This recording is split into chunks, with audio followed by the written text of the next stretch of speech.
Well, g'day footy fans and welcome to Bice Oval for round 9 of the Southern Football League, exclusively on Filming Footy. We're almost at the season's halfway point where everyone's played everyone else.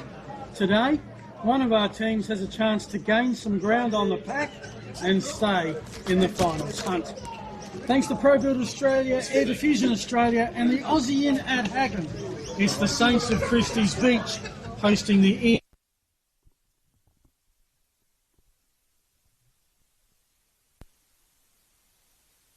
Joining me, Ollie Riddle. Ollie, welcome to round 9. We're almost at the halfway point. Almost at the halfway point. It's come pretty quick, to be honest. And we're really right in the elements today, would you say? Not as much as you were earlier when you were out there in the under-15s in a close game in the deluge.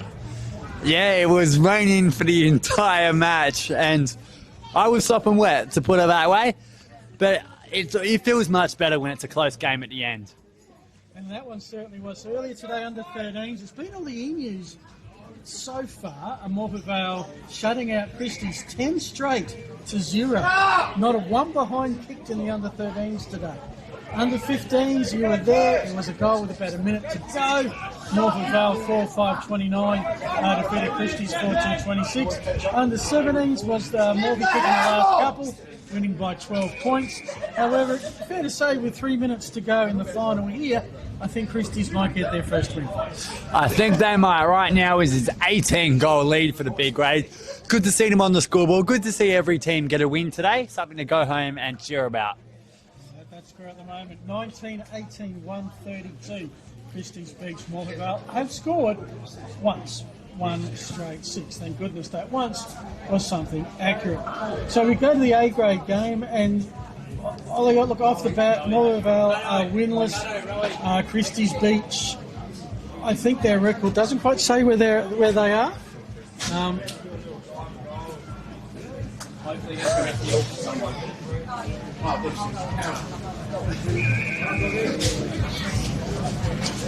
Apologies for that. Yeah, so Morphett Vale, we know they're winless. Christies Beach, I think their record not quite where they're at. Chance to play a bit of catch up today. Is it a case of how far Christies Beach, or do you give the Emus a silly chance? Look, I give them a chance. I do. It's wet conditions, which should make it more even. Plus, they weren't very convincing, Christies Beach, against Aldinga. It took them to the last quarter, I believe, to get that one over the line. But looking at the past rounds, last year in round 16, they beat Morphett Vale 106 points. Early in the season, it was 80 points. So it's certainly not going the way Morphett Vale would hope. We should probably point out, we don't like to focus on the negatives, but a 28-game losing streak for Morphett Vale, that's 658 days. But I think today is one of their best chances for the season to really break that. You mentioned that losing streak. Their last win, August 24th, 2024, at Morphett Vale against Christies Beach. They won 118-99 by 19 points in the finale of the 2024 season. Last year, Morphett Vale winless. Christies went 9-9, made the 5. Morphett Vale still looking for that first win in 2026. Look, conditions, far better than what I feared about 4 hours ago. I mean, when I was out there getting rained on, all I could think about was, I'm going to have to sit in this for the rest of the afternoon too. But it looks like on the radar, the rain, we may get a little bit of spot fire, but it's mostly past South Australia now, which is good to see. It really hand around for a while there this morning. Yeah, if you're hanging around the border districts, down Narracourt Way or Conaiva in Victoria, if you're not wet already, you're about to be, because that was quite the rain band that came through for hours upon hours. And in fact, if you have a look in the pocket, you can see Lake Christie. Thank you, Josh, on cue. And those cars that are parked on the hill just behind that, I hope they've got RA membership for post-game. And the full-time siren has blown for the B grade. It's 20 goals, 18, 138 to just 1 goal, 6 for Morphett Vale. It's a big 132-point flogging, bigger than Freo's win last week against the Kangaroos. Yes. Not a great start for Morphett Vale's senior sides, but we'll get to restart for them. as we get the game rolling just a few minutes' time.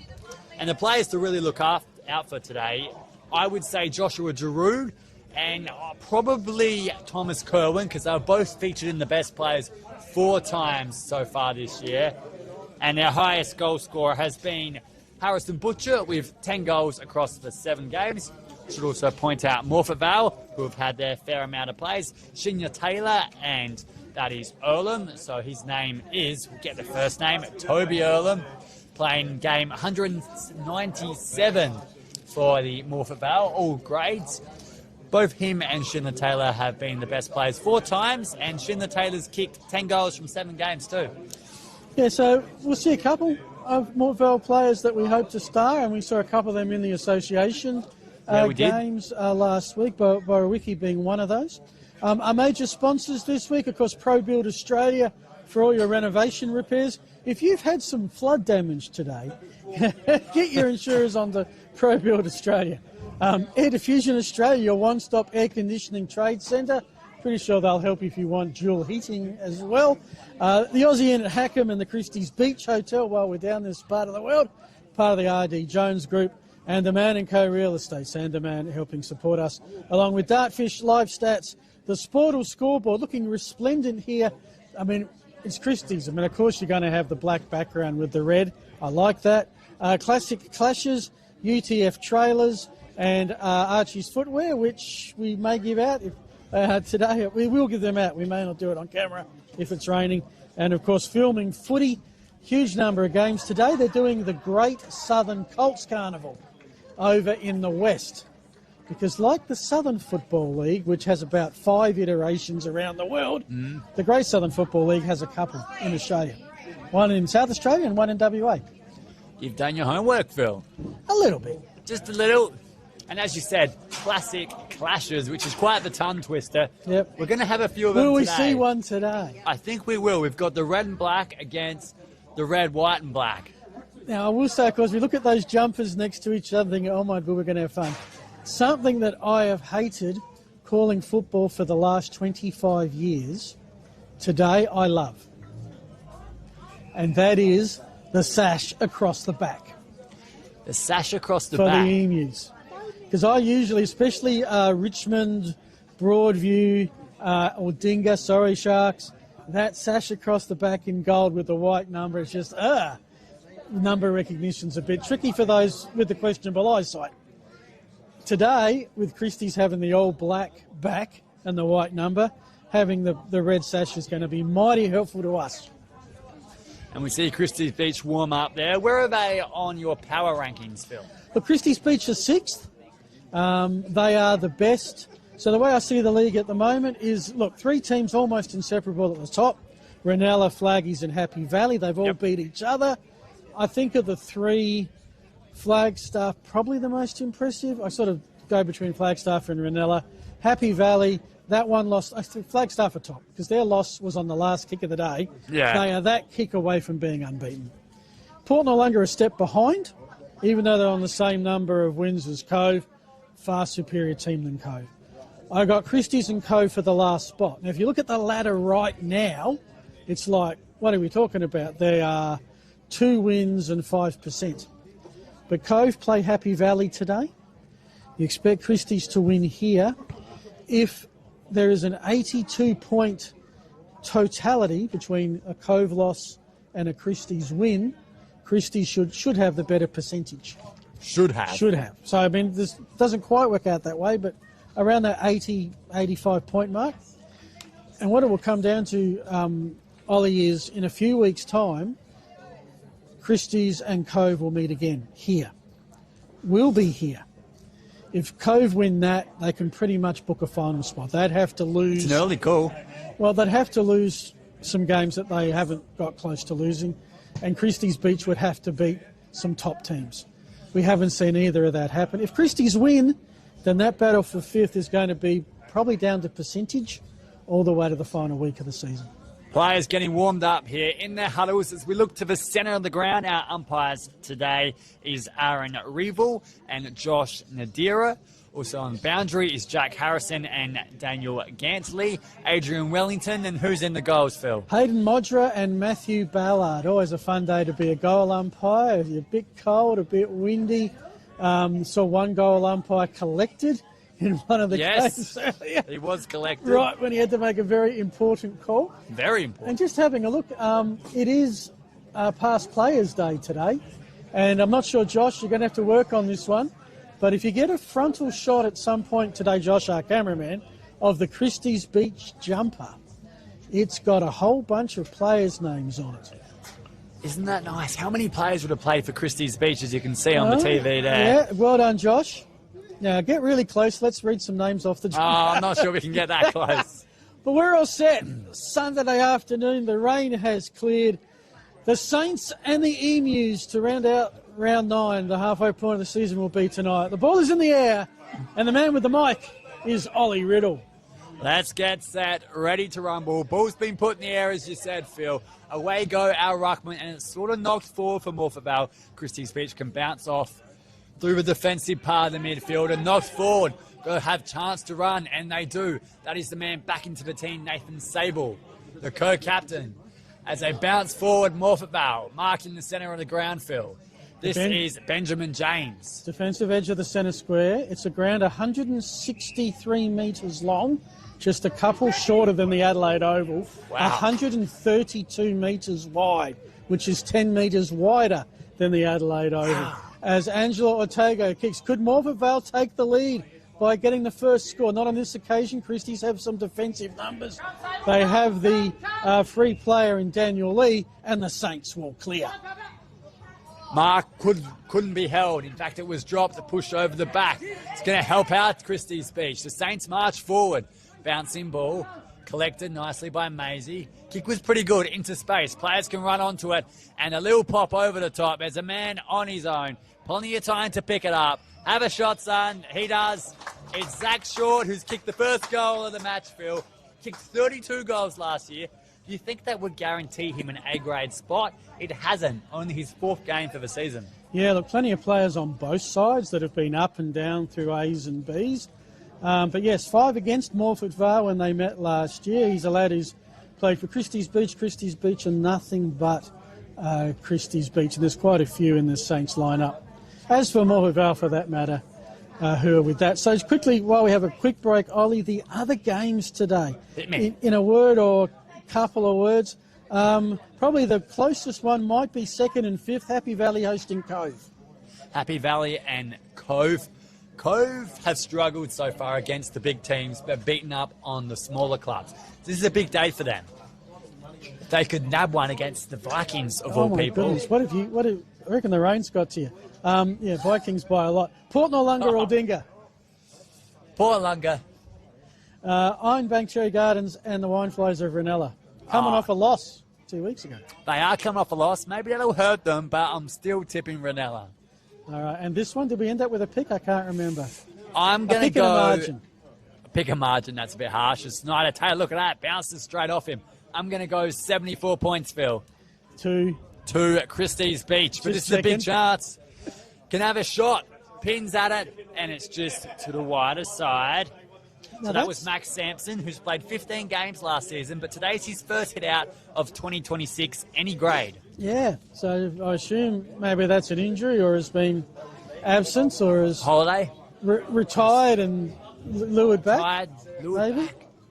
My grandma retired about 7 times before she finally retired. A bit like John Farnham. Yeah, my dad did that as well. Retired at 55 and then kept working.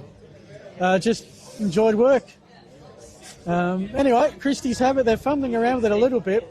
Now, there's the setup. Now, Josh, you can just keep the camera there. Now, that's the setup. You want to come to the footy, bring the 2, bring the canvas. Come what may, you're covered. I love it. I saw this setup this morning. At 9 o'clock, they were putting it all together. I like it. There's so much cover. The deck chairs are out there. A real camping feel. Correct. After this, they can head off down the coast. Umpire Jack Harrison throws it back in. Straight out of the ruck they go, Christies Beach, but it's going to come back. Kick forward. How's it look? This is a big opportunity for Morphett Vale. It's their first goal, and it comes from Josh Groom. Groom, he was the best last game in Morphett Vale, getting flattened by Happy Valley.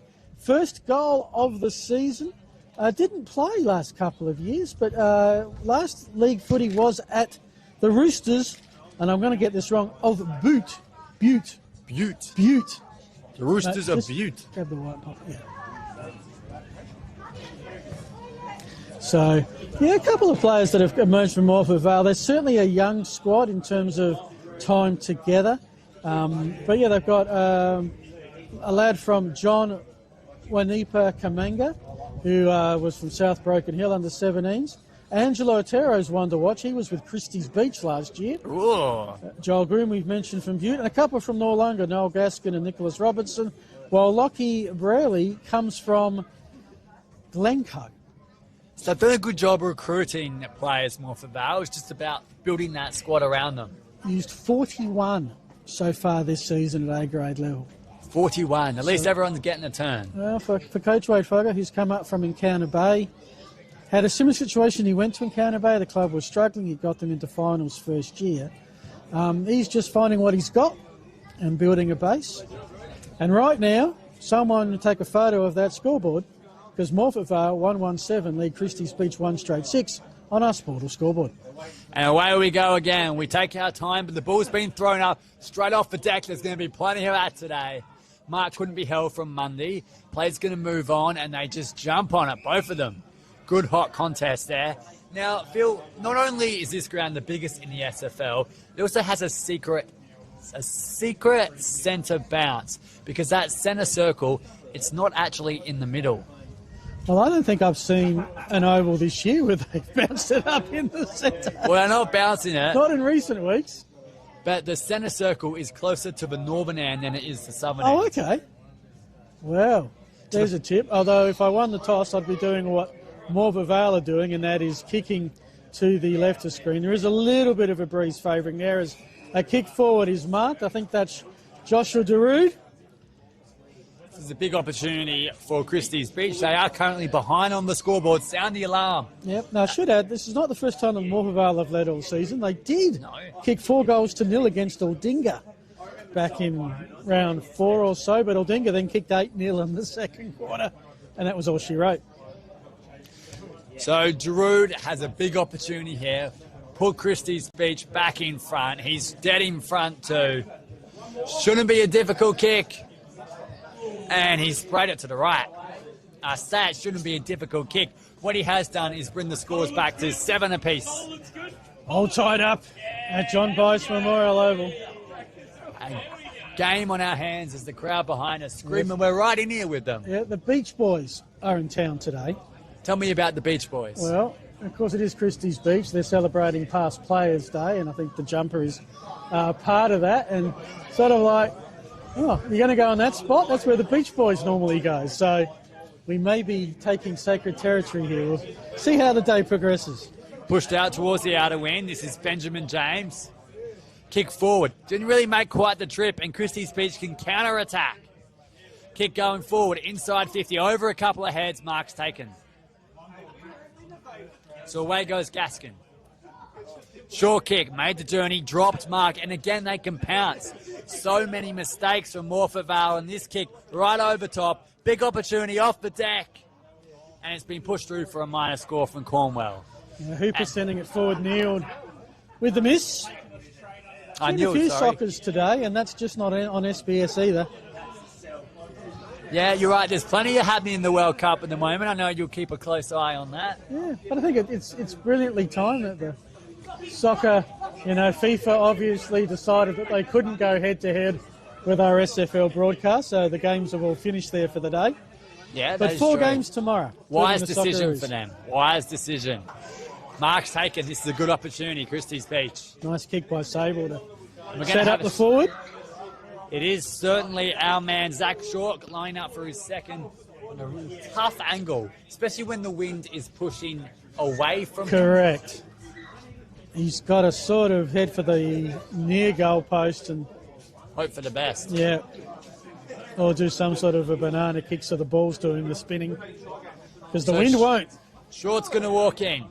Tough opportunity He doesn't start it near that post at all. In fact, it's still in play, and Schneider-Taylor can knock it forward. He does so eventually. And out of bounds, it is going to roll. No. Now it has. Throw in. Apologies. Hopefully you're getting a score bug at home. If not, I can tell you we've gone 9 minutes, even contest. And that's the thing, Morphett Vale will give you a contest. The question is for how long? And I love that boundary umpire. What has that is a unique boundary umpire. Bandana day. Bandana day. Throw comes in. It's inside Christies forward 50. They have the 1 point lead. Panozzo, one of their veterans, trying to pick it up. Couldn't do so. Will be another throw in. Halfway point of the season tonight. You can say we've got 4 finalists worked out. There's no way Brunella, Flaggies, Happy Valley, and to be honest, even Port Noarlunga are going to miss finals. I'm not so sure about that. Port Noarlunga have struggled against the top teams this year. Okay. I wouldn't mark them in just yet, as Bull's been knocked back to the boundary Port line. Noarlunga are the opposite of Christies Beach. Like, Christies Beach are competitive but lose against the top teams, but don't thrash the bottom teams. Port Noarlunga get beat by the top teams and absolutely take to town the bottom-ranked teams. They are certainly the opposite. It'll be an interesting match when they come up again in the second half of the season. For the 4th time, our boundary umpire is going to chuck it in. Maybe we can get a clearance. We can through Earlham. Pushed out towards the outer wing. A mark is taken. Coming back for the Saints. And right on the 50-metre line, Short, who's been in everything against Robertson, and wrapped up his groom, will have a ball upfield. So, yeah, as mentioned, Christies Beach swept this last year. They'll meet again in the final game of the minor round, round 18. Christies Beach will be hoping that they'll be playing for a final spot, or would have secured one. Kick into space. This is going to bounce. Might go all the way through. Leading the race for the ball, getting there first will be Kerr. When he picks it up and is about to be deposited, thought for a sec maybe over the fence. Thankfully not the case. Umpire's blown his whistle here. Is it deliberate? I think it just may be. It's deliberate. I have no... Okay. It's against Joshua Simmons. So we don't have the replay, but my memory, and hopefully my short-term memory is not too bad, he picked it up and was tackled... instantly. Like, where was the pro opportunity? Banana from the boundary. They like it, the crowd. In fact, I think he's put it through. He has. So it's the second goal for Morphett Vale. Maybe a little lucky. The umpire may have helped them out there a little bit. Simmons will argue, but it's a goal regardless. Well, Morphett Vale will take all the luck they can get. As I'm just trying to work out. I can see the player, I just can't see a number as yet. Once they turn around, sometime this afternoon, we'll let you know who kicked that, because that was a decent goal. And suddenly they extend their margin. But yeah. Binoculars outfield. Okay, can you find him? Josh Morris. Josh Morris kicked 4 last time. Tony and I saw him. You weren't there against Hallett Cove. Against the Cove. He certainly is there. Light up forward. So how was that game? From memory, Cove burst out the blocks. From memory. They thumped him, to put it lightly. Because Cove are coming off a couple of losses. And we're keen to take out on someone, and Morphett Vale were the ones in the way. Johnny Murphy gets the clearance, kicking in the direction of Samuel Beard. This time beaten 1. Oh, what? Oh. Who was that freight train coming through? That was Nathan Sable laying the pain train, but the Emus have possession on the outer wing.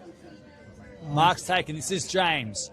Tony, when he saw Morphett Vale a few weeks ago, could not say enough niceties about Benjamin James. Really liked his game. Passionate man. Ball bounce towards the outer wing. Bit of a fumble. They can pick it up. Sable. I believe that's Butcher, and there's a man on his own. It's Darude, who can just hold it back. We put him under pressure there with the handball. That was Daniel Lee. Now Darude's in trouble. Handball's to himself. Back to Lee. They've got plenty of men around the ball. It's going to help out with Simmons. Knocked over top. Hooper, only man who played association last week for Christies Beach. Mark's taken. Move it on. Back they go. This is good stuff. Right in front of us, Phil. Awesome mark from Short. Handball. He kept running, Hooper. all the way and from 50. Kick just couldn't quite find the target. Players around the football. That includes number 12. That's Ryan Kelly, and we'll bull it up 20 metres out from goal. Love the movement. Power to Churchill onto Hooper. Quick forward movement. In these conditions, you're not going to see a lot of that. From the tap, Emu should get the clearance, and they do. That's just a kick for distance. Larritt couldn't quite pick it up. And that's going to be a high tackle. Will go the way of Josh Simmons.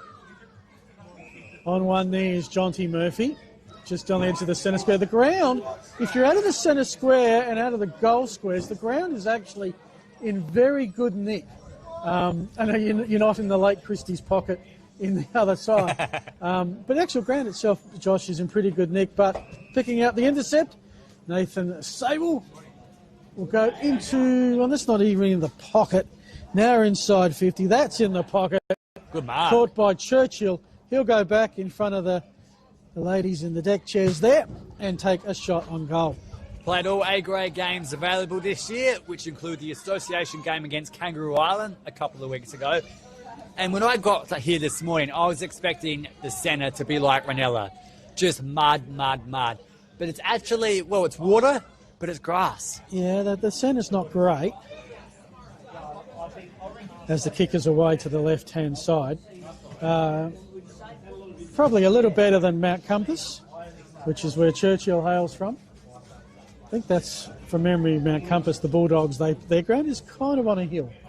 Got a bit of a slope to it from when memory. you call Mount Compass, you'd expect the ground to be on a hill. You'd expect, yes. This is quite interesting. It is the road out the back slopes down, but there's a big mound at the southern end. Association player Connor Locke, one of two to play last week for Morphett Vale. He had the kicking duties last week, has it again this week, and that one is pretty ordinary there. So picked up from Monday and knocked over the line. In fact, we're going to have a throw-in with potentially, no, not our favourite boundary umpire.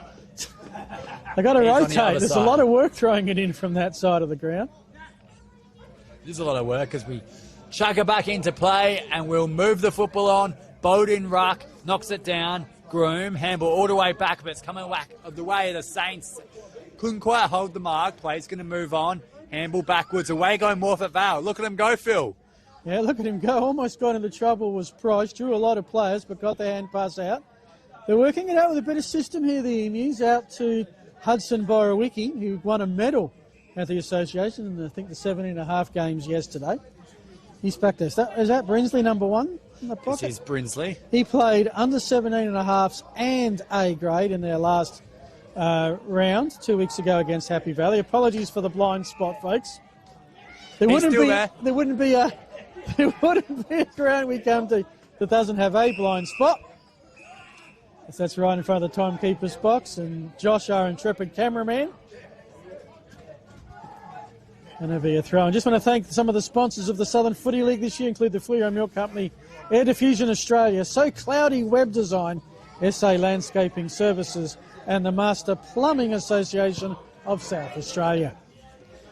Kick to a mark. This is a good option for Christies Beach. Wants to move it on quickly, Beer, and he's found another man. Short kick from Maisie, a former male medalist. Robertson with the fist. Love the it. low diving fist. He could have marked it as well. Caught up. Umpire says, nope, you're gone. Holding the football. Well, Opportunity for Maisie again. Sportal scoreboard 2-1-13 at Morphett Vale, 139 Christies Beach. The Saints have done the majority of the attacking. A little inaccurate, but haven't put any scoreboard pressure on yet. Top of the square we go. Defence is holding on gamely. Sock it off. Pressure on. And when you're hot, you're hot. When you're not, you're not. Ben Powell takes the mark. If you're going to clear it, you've got to kick it high and long and to the boundary. Soccering off the ground just won't do. Powell should be in range. I'm not sure. No, he doesn't back himself in the slightest. Goes inboard. Spots up a better target in Cockley, who again shows no confidence. Are they almost... They don't want to kick a goal. Over-possessing it because the Emus have picked it up, and through Connor Locke, they are away. Pushed out towards the outer wing. Man coming around, good mark. Nicely picked up from Sampson. kicked the first goal, I believe, of the day. Samson. Yes, sir. I've got Morris and Groom. Samson. So, Mark's taken regardless here from Schindler Taylor. We know he hasn't kicked a goal yet, but what he does have is a huge thumping right boot, and he gets into it all the way towards the goal square. Players around the football can take it over the line, and they try just that. Touchdown. And Harry Court got it over the line. Spent some time in the B grade last year. Hasn't missed a beat so far this season. Number 10, Harry Court. And what was I telling you, Phil? The Emus extend their lead. It's at 5 points. We're 30 seconds from time on in the first quarter. Christies working it down the wing. They've done this very well. Powell, the link man. Now it's across to Maisie. Also in there was Coakley. Into the pocket we go. Looking and finding. I think that was Churchill. He's in there somewhere. Gets the kick to the top of the square. A big bounce could get a goal. It goes straight. Racing for it, Kelly. He got a boot to it. Travelled a couple of metres. Keeping it in was Hooper. And socket off the ground. That's a goal to Maisie. The captain, right on time on, puts Christie's back in front. It's a 1 point footy game here in our game of the day.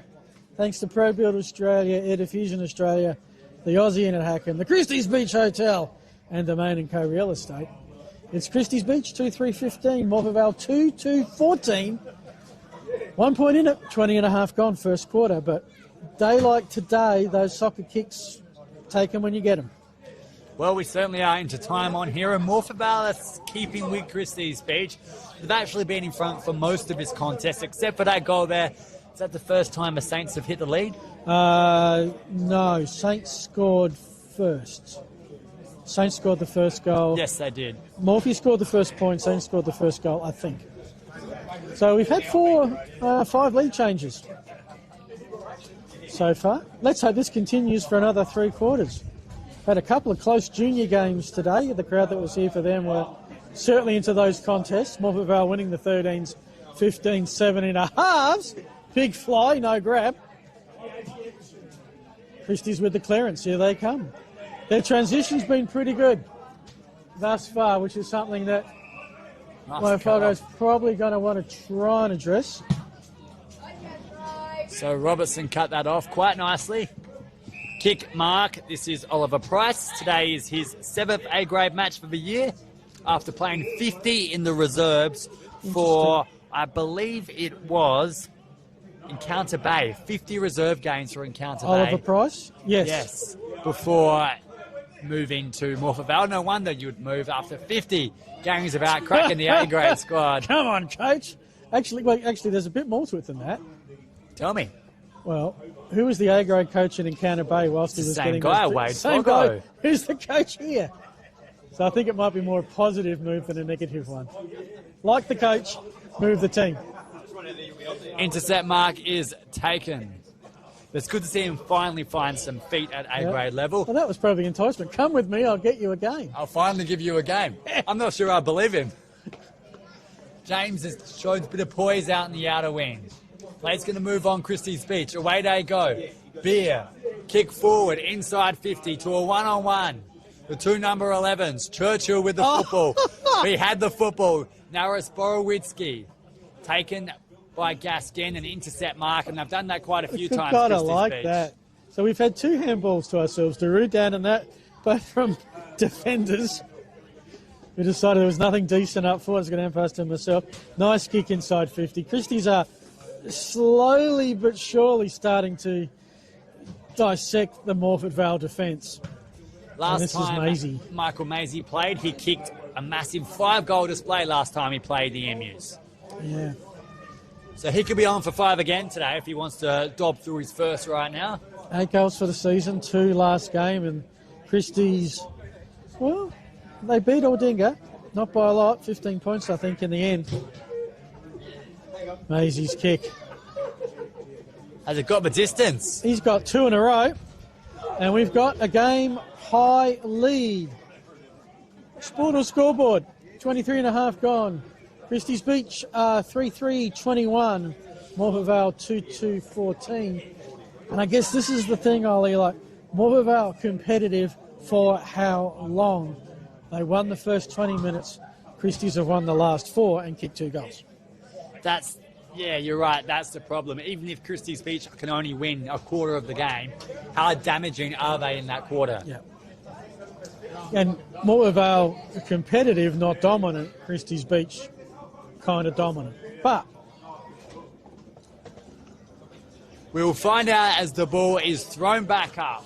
24 and a half minutes have gone here at John Bice Oval. Why is it called John Bice Oval? John Bice was a member of Parliament who lobbied the city of Noarlunga in 1963, I think it was, to use this limestone pit and make it an oval. Limestone? This used to be a limestone pit. Limestone something. Let me just go back and look it up.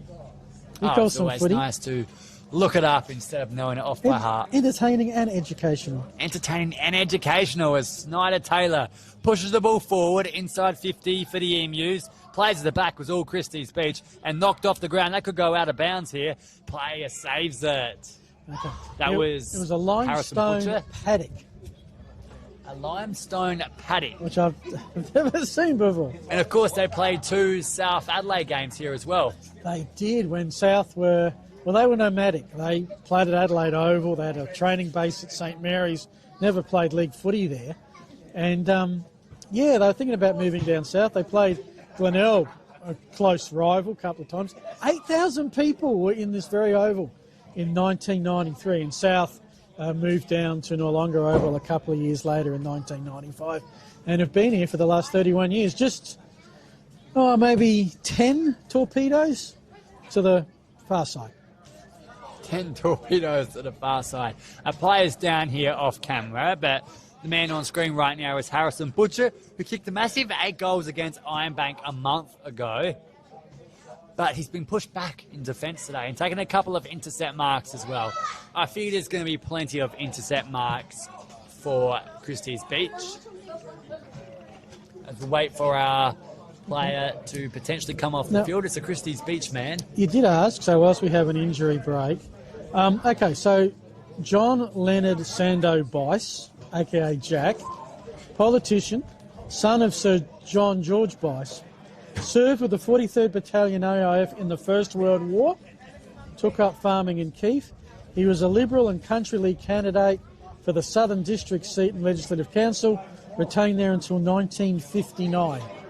So I guess used that political influence to help get Bice Oval up and running so that the southern area, and let's face it, it was nothing like this in the 60s.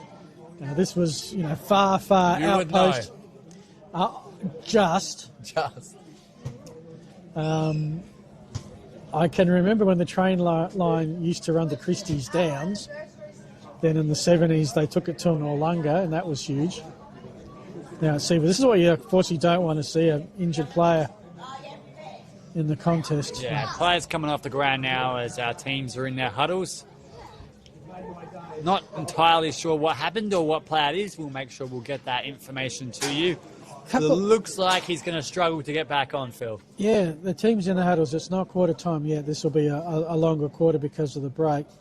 And the reason they're going that direction, and it's interesting that they're heading in that direction and not through the gates. We'll see how that plays out. Some scores around the grounds. We've got 2 others. Port Noarlunga 35, Aldinga 1. That is quarter time just down the road here, across the river. And Happy Valley hosting Cove. It's the Vikings 3-3-21. Cove 1-2-8, 23 minutes into the first quarter. No update from Ironbank. The carrier pigeon hasn't arrived yet. So it's going to take a while before our player gets off the field. He's just gone past halfway. In a world of pain, unfortunately, I think. They need the green whistle. Does that look... I don't want to judge. Does that look like Darude? I don't want to judge. No, I'm not going to judge. Sorry, I didn't say. We should probably zoom out, Josh, because he's in a lot of distress there. Yeah. Good luck to him. We'll find out exactly who and what the situation is. But we're going to have, I believe, a ball up just on the far side of the ground there. 28 minutes gone here. Going to be a longer quarter, as you said, Phil. Our scores are 3-3, 21 Christies Beach. They lead Morphett Vale 2-14, 7-point margin. And now have a player coming on. This is Reese Mundy. Looking to speed it up, saying, don't worry, I'll override the interchange. And whoever the player is not coming off on the interchange. Reese Mundy comes back on, and we're almost ready to get underway, Phil. And it's not Daru, because I can see him out there, so sorry. I should never guess those things. Do you know who the player was? Do you know who the injured player was? Okay. So Bull's been pushed back, and you know how injured player? Yeah, Jethro Andruskowitz. So sorry for him. We wish him all the best of luck. Yep. But Christies Beach, in his honour, are pushing the ball towards half forward, and how's the kick? Macy's on his own. Plays on quickly. He's goal side now. Instead of having a crack, he puts it to the top of the square. Almost short. Hooper can pick it up, but he slips. Plays around the football now, including a lot of Morphett Vale. Tackled, dropped it, still tackled. Umpire's going to pay a nothing. He's going to throw it up. 5-goal quarter. We're about to hit the 30-minute mark, probably about, 4 minutes, maybe 5, just with that injury. Morvale just want to hang on here, keep the deficit to 7, and reset for a second quarter where Christies will have the breeze. So, how do you think they've done so far with the wind? I think, Morphett Vale have got 2 goals on the board. That's in a low-scoring, wet ground. That's a decent effort. It's the kind of day where, 10 goals might well win you games of football across the league today. Yeah, I have a feeling that's been the case. 4 goals was the winning margin in the under-15s when that was a close contest as well. And the snap around the body didn't make the distance at all. And in the end, it's knocked through for a minor score for Christies Beach. Ben Powell got the snap. He thought he kicked it, and it just went straight up. Looked great off the boot. Here's the thing. You're going to kick it up high. The wind's going to take it. And the wind is blowing out of the goals the other way. So Mark's taken. This is Groom. So, Groom, I expect to see Morphett Vale chew up some clock if they can. Keep it boundary side. The aim is to deny Christies Beach a score. Beautiful read off the pack by Hooper. He's had a couple of good moments. Across to Lee in the middle. That's where the Emus have gathered. Christies with a palm down. Hooper, a clean pickup. Beautifully done to Coakley. Coakley from the edge of 50. Robinson leads the chase. We talk about luck. Got to say that Mortimer maybe had a bit with their second goal, but that takes the cake. Nick Paparella on debut. On his knees. He's kicked 9 goals so far in the B grade this year too. So he certainly knows where the goals are. 9 goals in the B grade, 4 against Happy Valley's B grade side. Yep. He can kick this, Phil. Hadn't played since 2020 with the under-16s. And the Wayward. Morphett Vale dodge a bullet. Opportunity goes begging for the Saints. As we're going to have Connor Locke, who loves doing the kick-out duties. He's going to play on and says, go to the side, and they do. Players around the football now. One of them bowed, half held, mark's taken. Another intercept mark at the very back. And again, it's Paparella and inside 50, Macy, who's just being too big, too strong, too clinical. Yeah. Macy looks, he's in a, this is where I can improve my stats a bit. His mark is caught in unmissable territory by Jack Short. He kicked the first goal of the quarter. I suspect he's going to kick the last. Kicked 32 goals last year, just his 4th A-grade game so far this season. And this one, he kicked the first from further out, but directly in front. He cannot miss this, Phil. Well, I couldn't miss it. Kick on its way. It's there. It hits the back of the fence, and it goes through for a goal. And it's their 4th goal of the match, the Saints. Glad he didn't overkick it, because if it goes over that netting, it's a straight drop down. It is it's a straight very drop. Much like the southern end at Noarlunga Oval or McGain Stadium, where, it's a straight drop and someone's got to go fetch a footy. So just like that. 4-5-29 to 2-2-14, heading the way of Christies Beach. Christies Beach, 3 goals in the last 13 minutes, which also included an injury. mean we'll be running a little bit behind the other games, which is not a bad thing. No. Gives us a chance, if we can, to get you some final scores and give you a ladder and tell you the state of things. Ball's been thrown back up in the middle. Players around it. And Groom has been held up by a couple of players, one being Beer and Harry Court. We'll try again. It looks pretty muddy from our angle, Phil, but out on the ground it actually is okay. It's not like ankle-deep mud, but it is mud. You can still move around. You can move around freely without really feeling it in your boots. Good mark. And Hooper's had a really good first term. Just overhead of Macy, who's also had a good term. Picked up Mundy as the siren blows to quarter time.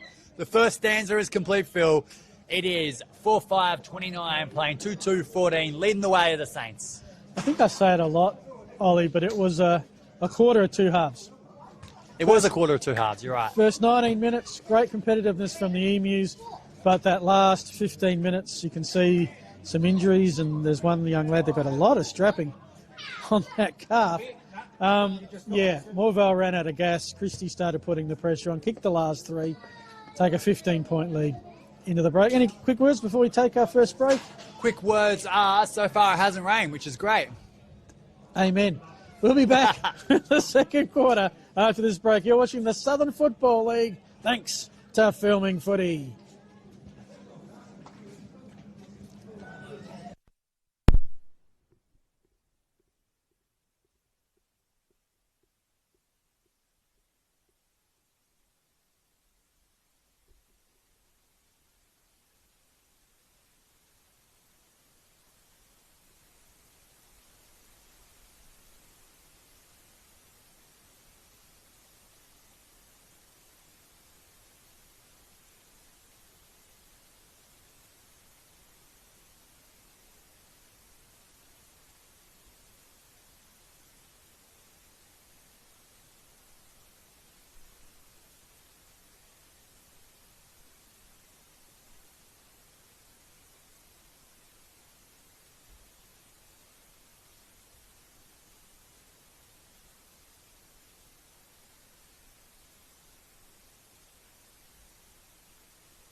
Welcome back, John Bice Memorial Oval, the home of the Saints of Christies Beach, and they have a 15-point quarter-time lead in our game of the day in the Southern Footy League. Thanks to Filming Footy, Phil Hurd and Ollie Riddle here. Josh on camera work It is the Saints 4-5-29, Morphett Vale 2-2-14. Interesting little byplay we just witnessed, Josh, where we need a bit of hot air. Got any to donate? Hot air to donate. Hot air for the footy. For the footy. At the moment, I don't have any hot air to donate. Phil, I don't know about you. Not today. Just got to say, we're changing our ball at the moment. This is the third football today at Christies Beach that's gone flat. Right. The third ball. Okay. I don't reckon I've ever had a ball in my backyard ever go flat. At least not as flat as what these balls have been looking like. Yeah.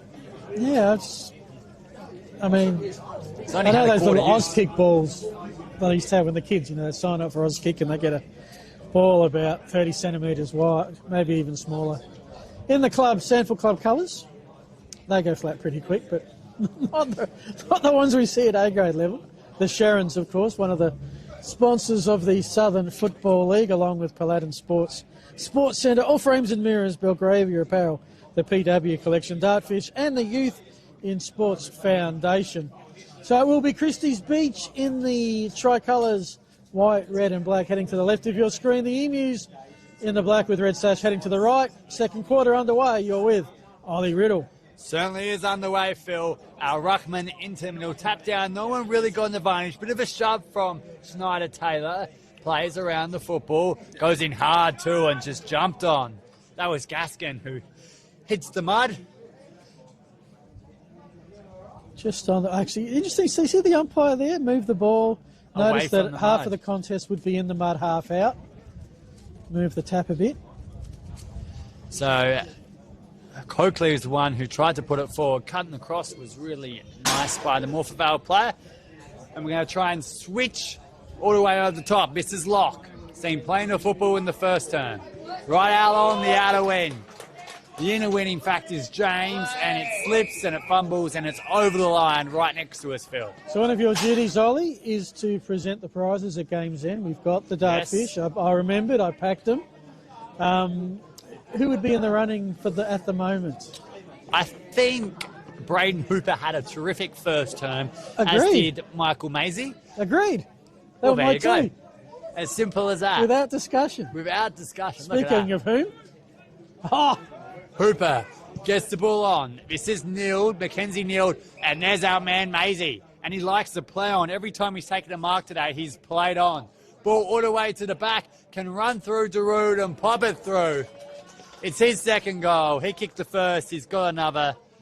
And we should be solving the world's problems if we could just decide so quickly. Yeah, a bit worried. They're starting to come a little bit on the easy side, I think. That might have been Darude's second. You got two for Darude? Okay. I believe because I got him having missed one. I got two for Maisie, two for Short. Okay, no, and two for Darude. Okay. All right. Because they've only got 5 on the scoreboard. Maybe it's one for Darude. Maybe one. But then I had them with 5. We can't count to 5? Is that no, they had 4. You had 4. I had 4 at quarter time. There you go. So we can't count to 5, but we can now. I can count, I can't read. That's the trick. That's the problem. This is Neild. Puts it inside 50, all the way to the back. Maisie, he held the mark. He has. That was spectacular as he just tries to dry the ball. He's going to have a lot of mud in front of his shirt too. Throwing it on the ground is not going to help dry it, mate. Yeah. One of those jumpers are going to be auctioned later. And do you want to auction a muddy jumper? And, well, that's the thing. Do you clean it? Or do you say, no, the occasion, that's mud from the occasion, you've got to keep the mud? I'm not sure which one I'd rather. Maisie from just inside 50 unloads a big ball, get to the line. In fact, it's just shy of the goal post. Minus score for Christies Beach. Yeah. Ethical dilemma. I think I'd like a clean one. But I'd also like maybe a photo of the muddy one. Yep. Yeah, that's I like your thinking. Best of both worlds kind of thing. You know, you often see special jumpers. I'm not sure if this is a case here. Put up for auction and sometimes framed, and there's another behind, and that was more deliberate than the one that was called deliberate down that end. But yes, we should be very supportive of our umpires, Phil. But yes, you're right. I think actually, I got to mention, I keep forgetting this. Volunteers round It's volunteers round. It is. Well, our hard-working volunteers in the club rooms, out on the field, Yep. in the goal umpires as well. In the canteen. In the canteen. They make some magnificent sausage in breads. You can Yep. always tell how good a club is depending on the sausage in bread. Yep. Ball's getting kicked forward. Nice mark, Robertson at the back. Actually, one thing I've noticed is I've come from the Adelaide Footy League, and I think the food at this level is superior than Sandful and superior than Adelaide Oval for value, if nothing else. Yeah, I agree. I haven't seen anyone have a Kransky yet. No, I hadn't seen a Kransky And a big either. Kransky sausage in a roll. They've got hot dogs, They've got but hot it's not dogs, a Kransky. Yeah. Mind you, the chips and gravy down here is pretty elite. Saints trying to beat today. More Vale is expected, giving them a contest again early stages of the quarter. Round the body kick from Paparo. He's getting a few touches on debut. Lands in the lap of Joel Groom. Groom says, where am I passing it to? No, that didn't work. I'll go this way. And almost kicks it down the throat of an opponent. There is a bit of a jumper clash, but then nothing that these teams wouldn't be used to from previous. A lot of these players would have played Christies Beach throughout their entire lives, whether from juniors up Yeah. to seniors. They're used to the jumper clash here. Yeah. And I guess we do get spoilt at AFL level that anything that partially resembles a clash now gets covered. As Groom was under a lot of pressure, did get it out. Morvale have had it here on this part of the wing for a while. Oh, it's Ooh. that's got to be a Freda Panozzo. I'm not sure if you can roll over someone's backside and it not be a free kick. Inside 50, first time for the Emus this quarter. Standing strong right there, Harrison Butcher. What's Butcher And- done? Is he... Oh, he's given Ooh, away the free. Another one. This It's your is going, man. My man, Benjamin James. You say my name? Tony Neal's man. Oh, Tony He Neal's man. Loved him. Okay. Loved him when Cowboys' we saw Morphett favourite. Vale against Hallett Cove. Well, given You'll be Cowboy, watching, Tony. given Cowboy Tony has scored one SFL game, it's his favourite SFL player. It is. He loves this man. Benjamin James. Slight angle, shot on goal. It may not have a journey. It doesn't. Ooh, just. Touched. And Christies Beach breathe a sigh of relief. And Tony's a little disappointed at home. Yep. Tony, I used to call Tony the professor of post-point processes. In other words, he dissect kick-ins. Really, yeah. Kick dissector. Butcher with it in the back pocket. So he wouldn't be too disappointed because he would have got the chance to dissect a kick-in. On the wing. Oh, nicely grabbed. With Hartwig. Now, yeah, finds a teammate further on. Emu's trying to... One thing I'm liking about Morvale is they're playing with some structure. You're not right. getting the ball and just banging it on. They're looking for teammates, kicking effective kicks. Like they've got a bit of a plan as there was a push which will go the way of Christies Beach and Nick Paparella. Another kick to add to his total on debut. And away they come. This is Lee out towards the outer wing. Umpire's called a free kick. Hands in the air. It's coming back the way of Morphett Vale. This is a big moment for him. Right in front of those, far outside. How wide was the oval again, Phil? It was 132 metres, I'm pretty sure. Very wide oval. I'm looking at the furthest point there with that kick back in. And now Mundy knocks it back over the top. Mark taken. Earlham's the man on the mark and does not want to move at all. This is Ryan Kelly. It's game number 4 for his A-grade game.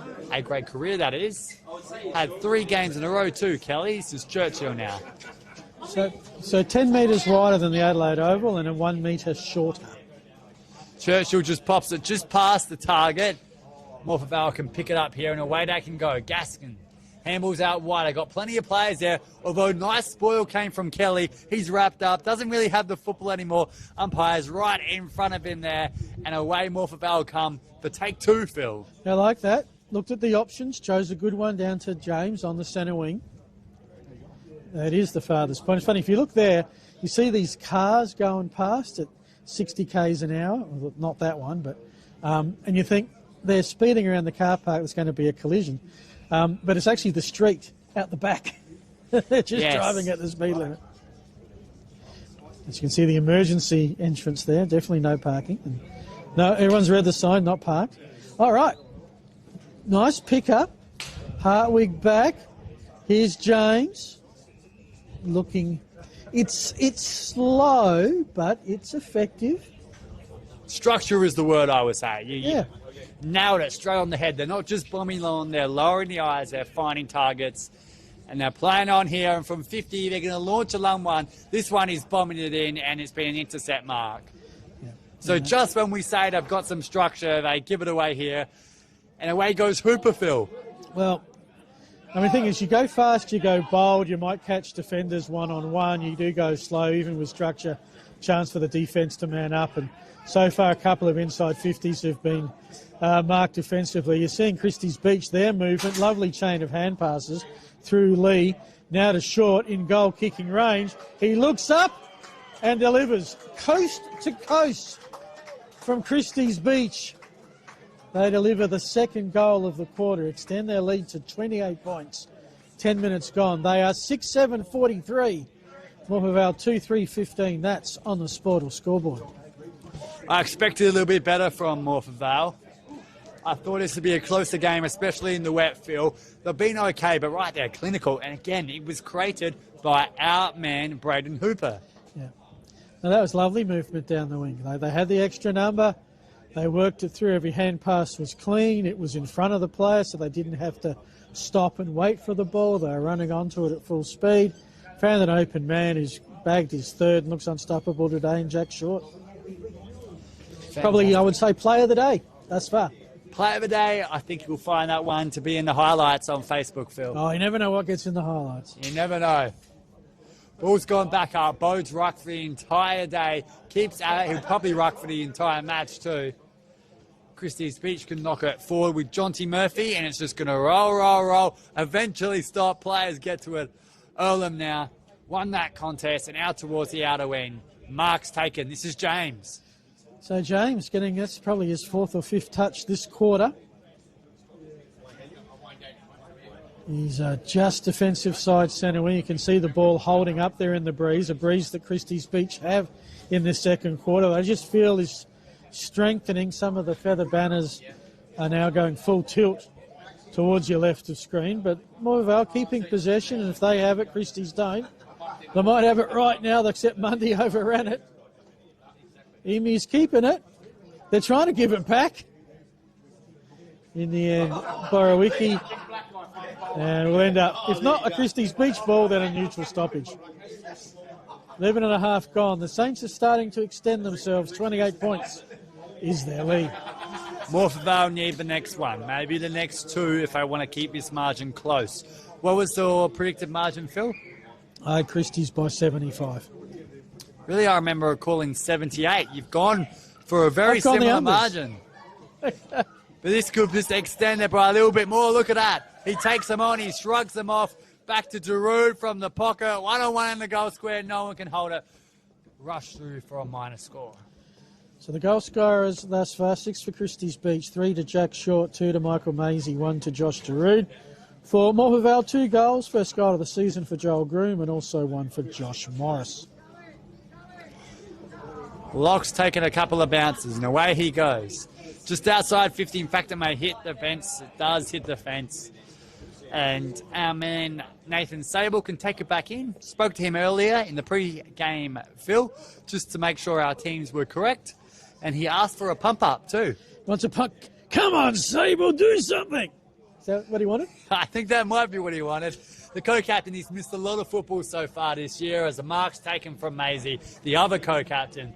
It's actually Sable's first A-grade game since round 3. Yeah, it's tough when you... I mean, there's never a great time to have an injury. I think the worst one is you get an injury... Prelim final? Yeah, when we miss a big game at the end of the season, yeah. Okay. Maisie's shot is off, and it's just popped it over the head. Very small but niche sort of kick. Very clever, and that's his third. Yep. Well, he knows there's a fence there, and there's another fence, and then there's a road on the other side of that fence. It was like he was deliberately trying to just pop it over the top of the goal umpire. Didn't put his foot all the way It's through. sort of like, it's a hill. If you look at the street, you can't really see it. Just trust me on this one. Sort of centre wing is the top of a hill. The road goes up, and then it goes back down again. It's like I've made the hill. Yeah. They've put Because the the hill hill in. itself, if I've looked at, there is a slope here. It's actually from east to west, not north to south. In another life, you'd be an architect Another life. or a landscaper. Ball's been thrown up again by our umpires, and away we go. Morphett Vale with a clearance this time. Hadn't seen that in a while. Knocks towards half forward, but straight away on the rebound go the Saints. Push right in front of the club room. The crowd starts to scream. It's right in front of them. Giroud, handball back. It gets it picked up again. Nicely moved. Just knocks it over top. Players running to get it right by the Christies Lake in that corner. And we'll have a ball up. And I guess that, people say, where's the drainage? Well, it's good drainage if the water is off the oval. Well, you're right. It's not within the boundary, so I guess it And is that good part drainage. looks eminently playable as the Emus get the clearance to the centre square. A lot of white on the back of the jumpers, picked up nicely by Paparelli's.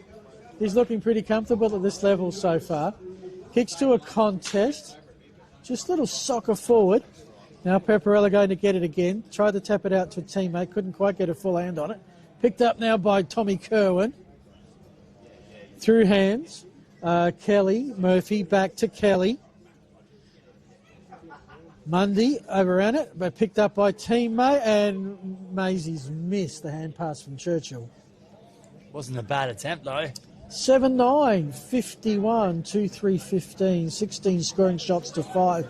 15 and a half gone in the second quarter. Got to say, we got a little excited when Morphett Vale led for a period of time.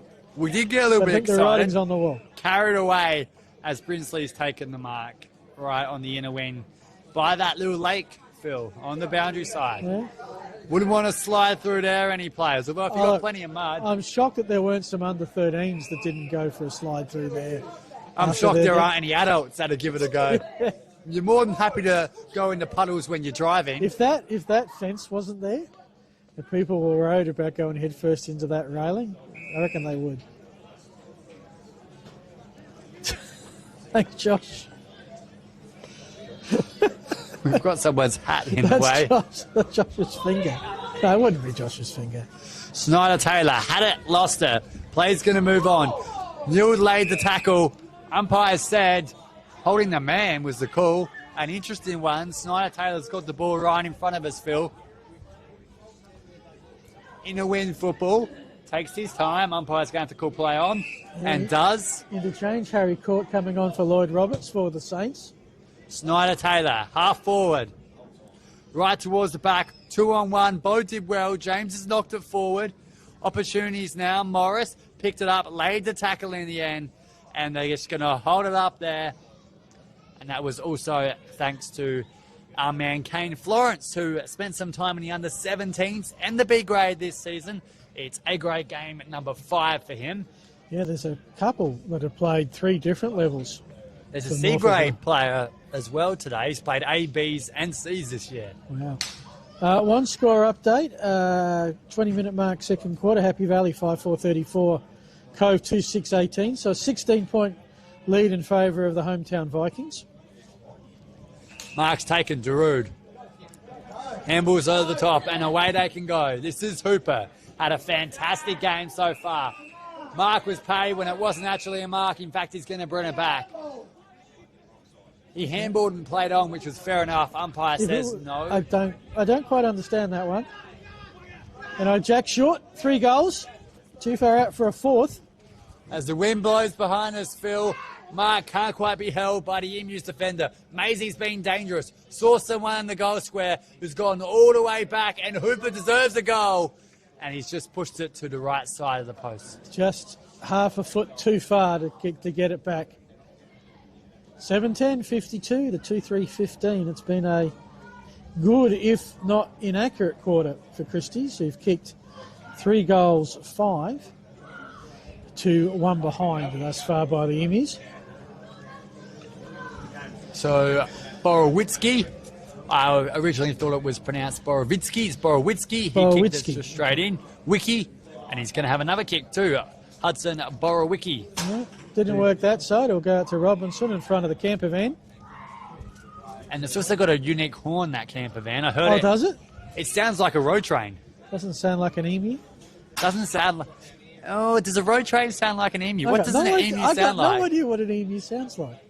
What does an emu sound like? I never get close enough because I sure as heck don't want to argue with one. Snyder Taylor? Maybe we'll have to ask him what an emu sounds like. Now, we often talk about generational stuff. This was before my time. All right. Have you heard about the Great Emu War? I have heard about the Great Emu War. Cool, okay. Where Australia tried to lower the amount of eradicate emus. some emus and failed miserably. Although there was plenty of cartoon versions of it in primary school where the emus had guns as well. Yes. Not so sure about that one as mark's being taken. And we're going to line up for goal number 8 for Christies Beach. And this is Mackenzie Neild, who's on a streak of 3 games featuring in the best players. 11 goals for the year. Umpire gets out of his way. Neild from 35. Slide angle. Kick is on its way and it's never really looked great. Minor score. Christies Beach, open all day, 7-11, 53. Morphett Vale, 2-3, 15, 38 points the margin, time on reached. And this was at the moment of the first quarter when Christies put their foot down. Yes. And they've kicked 6 goals without reply at the moment. We'll see if Morphett Vale can do the same and get a couple back. Got to the back of Bode at Brinsley. Schneider Taylor got the handball from him. And away they go, marching forward. I like this play so far, Phil. Kick came from Sutton, and in the end, it just bombed forward without really looking. And it's Simmons who takes the intercept mark. And they'll move it on through Coakley. As is so often the case, the kick inside 50 is the one that lets you down. So here comes Lee over to Larratt. Larratt's got a teammate on the far side. Across now to Powell, who's lost half his number in the mud.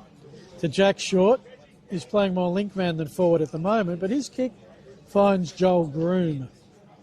If Powell's lost half his number, from 8, would it be number 3 now? Something like that. 2 number 3s, you're saying? Yeah. Robertson looks like my Uncle Tom. Although he's a bit taller than Tom. Actually spent a long time playing for Old Noongar before making the switch to Morphett Vale this season. Him and both Gaskin are a couple who came from Old Noongar. Yeah. I guess they didn't have an A-grade side to go to, so still want to play at this level. Let's hope next year we're back to a 10-team comp and the shoe's back in it. Darude from the pocket. In the end, in the way, Connor Locke. Where's the long sleeves? Haven't missed a possession. Also in some long sleeves is Daniel Lee. Has time to pick it up. There was a player fell just in the corner of my eye there. Umpire saw the same thing. Free kick heading away on Morphett Vale. 22 gone of a second quarter. Christies have had the breeze. They have done nice all job. the scoring by 1 point. And to be honest, Ollie, they probably should be another 2 goals in front. 2-3 goals. They missed a few opportunities too. Opportunity for Morphett Vale to counter-attack off half-back. Does so. Nice mark too. And the kick forward, again, they're not really finding anyone in the way. Was Butcher, who's played really well off a half-back. And that kick, tried to get a bit of a jump, was Mundy. Maisie at the back for his second dribbler of the match, and both have been minor scores. What's really confusing, you can see it there, there's a little feather banner. Now, it's a black pole, it's not a white one. But when you're looking, you just think that might be the point post. The white covering of the point post. Yeah. That can be confusing as... especially for me. Robertson pushes it out, and I'm not sure where he's kicking to the crowd or a player. The first last disposal rule we've seen today, I think. Larratt at the 50-metre arc. Puts it high to the... That's where you got to put him. And that's going to be Lockie Briley escorted out of bounds. And it will be a throw-in. So... reasonably low-scoring quarter, just the 3 goals kicked, so expect maybe a couple more minutes. This So we've got a late arrival to proceedings. Clearing kick, Morphett Vale. Quickly rebounded. Lee runs inside 50. With the breeze at his back, could go all the way. He's missed by a fair way. At that point, you were just pretending that you were trying to kick it to I was trying Darude. to pass. Wasn't shooting at goal, coach. I was trying to pass. Number 2 over there, I was trying to hit him on the It chest. was Darude. I was trying to hit him. In the end, Brinsley's going to take it back through. Orlando Brinsley, who's going to go across goal. This is dangerous here. Takes the bounce. He might as well just put it through for a point at that rate. In the end, he takes the bounce. Player's going to move on to James. Skillful, clever character. Mark's taken. Handball on. I like this play. Maybe running into trouble was Briley. Kick was a bit of a fresh airy too. Fumble. Mistake from Morphett Vale and Christies Beach pounce. Kick from Mundy all the way at the back is Maisie, who tried to go for the one hand that can just handball through. Easiest of goals to Ben Power. Today's his 3rd appearance at A-grade level this season. He's kicked his first goal in a match, and it is number 8 for the Saints. Now, Ben Powell is a mystery man. Tell me. Well, Play HQ, the source that we use to get stats and backgrounds, the first time he's on Play HQ was in 2013. And he's playing A-grade for Christies Beach. Now, surely that is not his first time playing football. You don't just, hey, coach, tell me about this football gig, and then you get in the A-grade. Doesn't work that way. Well, what if he was a champion soccer or basketball Maybe. and come from another Could sport? be. Or witness protection, changed his name. Witness protection, yeah. I mean, that's a pretty out-of-the-box idea, but you never know. Yep. Anyway, 45-point lead to Christies Beach. They're on their way to the percentage-boosting win they're hoping for. If the win here combined with a potential Cove loss to Happy Valley, if that equals maybe over 85, then Christies should have the superior percentage. One less win, but a superior percentage at the halfway point of the season with Christies and Cove to meet in a couple of weeks. We'll have that one for you on Filming Footy. Christies again, the clearance. Emus with some numbers. That kick intercepted by Beer, taken down straight away. Taking them on. That's got to be holding the ball, yeah. Joel Groom decided to take on a few. Didn't win. And Got it will be some Christies. halftime scores here. Ooh, tell me more. Happy Valley 34 to Howick Cove 18. 16-point margin. Cove in range for something special. So Mark's taken. This is Ryan Kelly, who's just popped it up there. Players ran the ball, sort of chickened out, was the leading man. Should have put his body behind it. Kick just socket off the ground. Knocked towards our direction, Phil. Didn't really dispose of it. Umpire let it go. That tackle's a good one. And now the umpire blows his whistle and says, "Oh, ball it up, boys. 26 minutes gone." Yep. Now, I have to apologise. Ooh, an apology live on air. Yeah, to our red-haired boundary umpire. It's not a bandana, it's his own hair. It is his own hair. There you go. As halftime goes. We have to ask him the question about the red hair. Why the red hair? Maybe he's a closet Morphett Vale supporter. Maybe. Everywhere's red today. Why not the umpires? Anyway, that is half-time. A quarter dominated by the home side. Christies Beach in that quarter kicked 4 goals, 7. Morphett Vale just the one behind. And so what was a 15-point lead is now 45 as we've got some kids yelling and screaming. Can't wait to enjoy that during the halftime break. Any thoughts, Ollie, before we take one? Morphett Vale raced out of the blocks to begin with. We thought we had a bit of a contest, Phil, but Christies Beach getting the percentage booster in that second quarter about thereafter. Alrighty. Hope you're enjoying this one. Thanks to Pro Build Australia, Air Diffusions Australia, the Aussie Inn at Hackham and the Christies Beach Hotel, Sandomain and Co. Domain and Co. Real Estate. You're watching the Southern Football League game of the day. Thanks to Filming Footy.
Footy analytics made simple.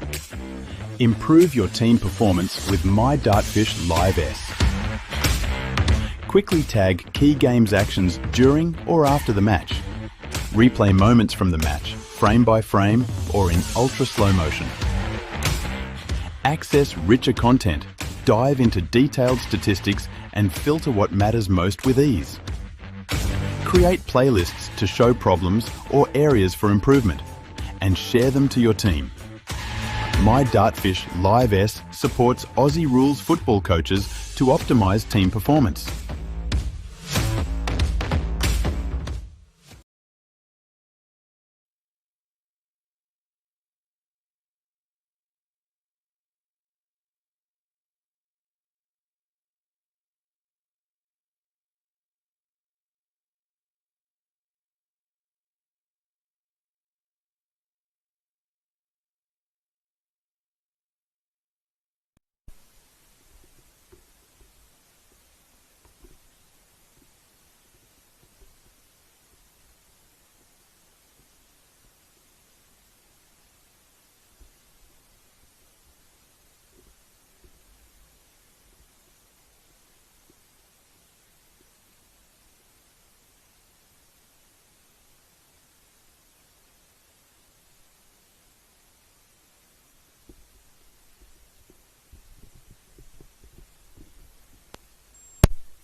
And welcome back to John Bice Memorial Oval. Half-time here in the Southern Football League's Game of the Week. Thanks to Filming Footy. It is past players' day for Christies Beach, and the current players put on a decent showing in that second quarter to open up from a 15-point quarter-time lead made at 45 points. Phil Hurd and Ollie Riddle with you. Ollie, your thoughts on the first quarter? A couple of players in the running for the beanie and the Archie's footwear? This may be the last time we reveal their names. We do want to keep our votes a secret at the end. But Michael Macy's kicked 3 goals, is it? Yep. He's been really good, damaging forward option. Also, I've loved Braden Hooper's game. He's been terrific as that dash from half-back to straight off has been fantastic. Butcher's been good in defence. Giroud's been lively up forward as well. What are your thoughts on Morphett Vale? Look, Ben James had plenty of touches in the second quarter. Connor Locke unmissable with the long jumpers. Borowitzki, sorry, is shows. I mean, one of those kids that played under 17 and a half. In fact, Morphett Vale have, I think, 4 players out here that have played under 17s this year. So, a very young side in many respects. But there are a couple. You asked for some names, gave you some names. Well done. I asked the names, Job done. You gave me some names. What do Speaking you of what I expect? also have to do at halftime is mention our sponsors, which include ProBuild Australia, Air Diffusion Australia, the Aussie Inn at Hackham, and the one not too far from here, the Christies Beach Hotel, Sanderman and Demand & Co. Real Estate, also Dartfish Live Stats, the Sportal Scoreboard, Classic Clashes, UTF Trailers, Archie's Footwear, and of course, Filming Footy. Did get a score from Ironbank. I want to thank Rose from the Southern Footy League for this. Ironbank were 3-2-20, Ranella 7-5-47, and gave us a little trick on how to keep track of that. Other games into the third quarter, Port Noarlunga 9-9-63, leading Aldinga 3-3-21, 42-point margin. And a pretty close one at Happy Valley, the Vikings 5-5-35. Cove, one less scoring shot, but alas, more inaccurate, 2-7-19. So it's the Vikings by 16, Port Noarlunga by 42. Here it's Christies by 45, and it's Ranella by 27. What do you think Morphett Vale's coach Wade Foggo had to say at halftime? I reckon he started with, Yeah, probably, well... Maybe. They've got the breeze. They do have the breeze. I am not even an accredited level 0 coach. I did something when I was doing Auskick coordination years ago. So my coaching background is pretty limited. I think if you get the breeze, you've got to go long, and you've probably got to go fast to make use of that. I understand certainly when they had it in the second quarter, they were reasonably slow and structured into the breeze. That might be my only thought is, be bold, use the breeze, see what you can get out of it. Yeah, I think that's probably the best way to put it right now. It's always difficult to be the senior coach when your side is down by a margin of 45 points at halftime. Although maybe Luke Beveridge would have a bit to say about that. He's got some experience at the moment. He can be down by more at quarter time. Here comes your third quarter, folks. You're with Ollie Riddle. Ball's being thrown up. We're back underway for the second half of this match. Players go around it. Groom's kick was smothered. Schneider-Taylor got the handball out, just wide of the man he was looking for. Going to still work out, though. Picked up, laid the tackle.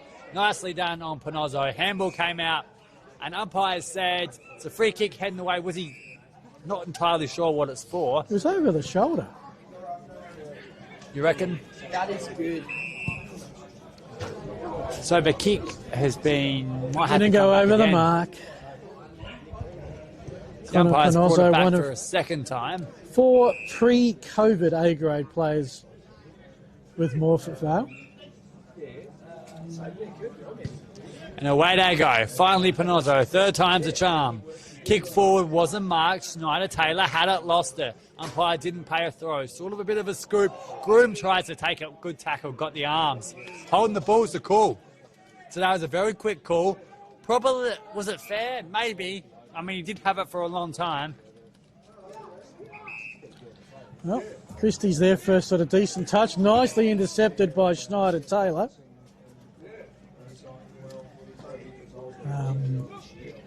He's assessing his options. Goes with the free man in front of the chains, but the kick needed a little more room. Schneider-Taylor goes in to try and sort things out. Gets taken high or without it. And that will be a free. So this is a big opportunity. He can ban a long one, as we've said already today. Takes ground, then goes round him. High, long ball towards full forward. Man coming around was an excellent intercept mark. Fantastic from Harry Court, who just gets on his bike and pops it round to the side. This is Hooper. He's got a fast bike, Phil. Very fast bike. He knows no training wheels. As Rue goes back and darting through again goes Hooper, who's been nothing short of terrific today. Mark's taken by Churchill. Center of the ground. Knocks to his skipper, co-captain, Nathan Sable, who handballs, lunging handball forward along the inner wing. Kick, knocked as he kicked it, was Christies Beach, and that shot on goal is going to bounce. It's going to keep in. Sliding opportunity. Morphett Vale have a chance to clear. He took a long time, and the umpires pinned him. Ah, dear. I took a beautiful Christies bounce to stay in play. That put the Emu defence under pressure. And just, love it when forwards players, defenders, where they're tackling. It's short. But he kicked the first goal of the first quarter, the last goal of the first quarter, the first goal of the second quarter, and now he's going to kick the first goal of the third quarter. I think the second one's correct. I think you are right. He's going for number 4. We know that much. Fourth goal for sure. Short lining up, 20 metres out. Slight angle, usually a pretty good kick. And that one, the wind helps it. It didn't look good, but the wind helped it put it through. And the first goal of the second half goes to Christies Beach. All right. So you said we weren't going to talk about the Archie's footwear or the beanie, so let's do that. He's kicked 4 goals He's now. kicked 4. Maisie's kicked 3, done a lot of work around the ground, and I concur with your thoughts about Braden Hooper, but is it fair to say that maybe with 4, Jack Short comes into contention? Yes, I'm not saying runaway winner, but just in your thought process. It's every player's in my thought process, Phil. All 44. All 44. You haven't ruled anybody out yet. Never rule them out. In fact, the umpires are in my thought process. Okay, so there's The runners, the water boys. there's 7 umpires. So we're going 51. I think we'll leave it at that. Although it's Volunteers Day. This volunteers. Do you day. think we might get a letter from management, or maybe an email, probably a phone call, if we just gave the prize to a volunteer in Volunteers round? Wouldn't that be a great idea? Wouldn't that be something?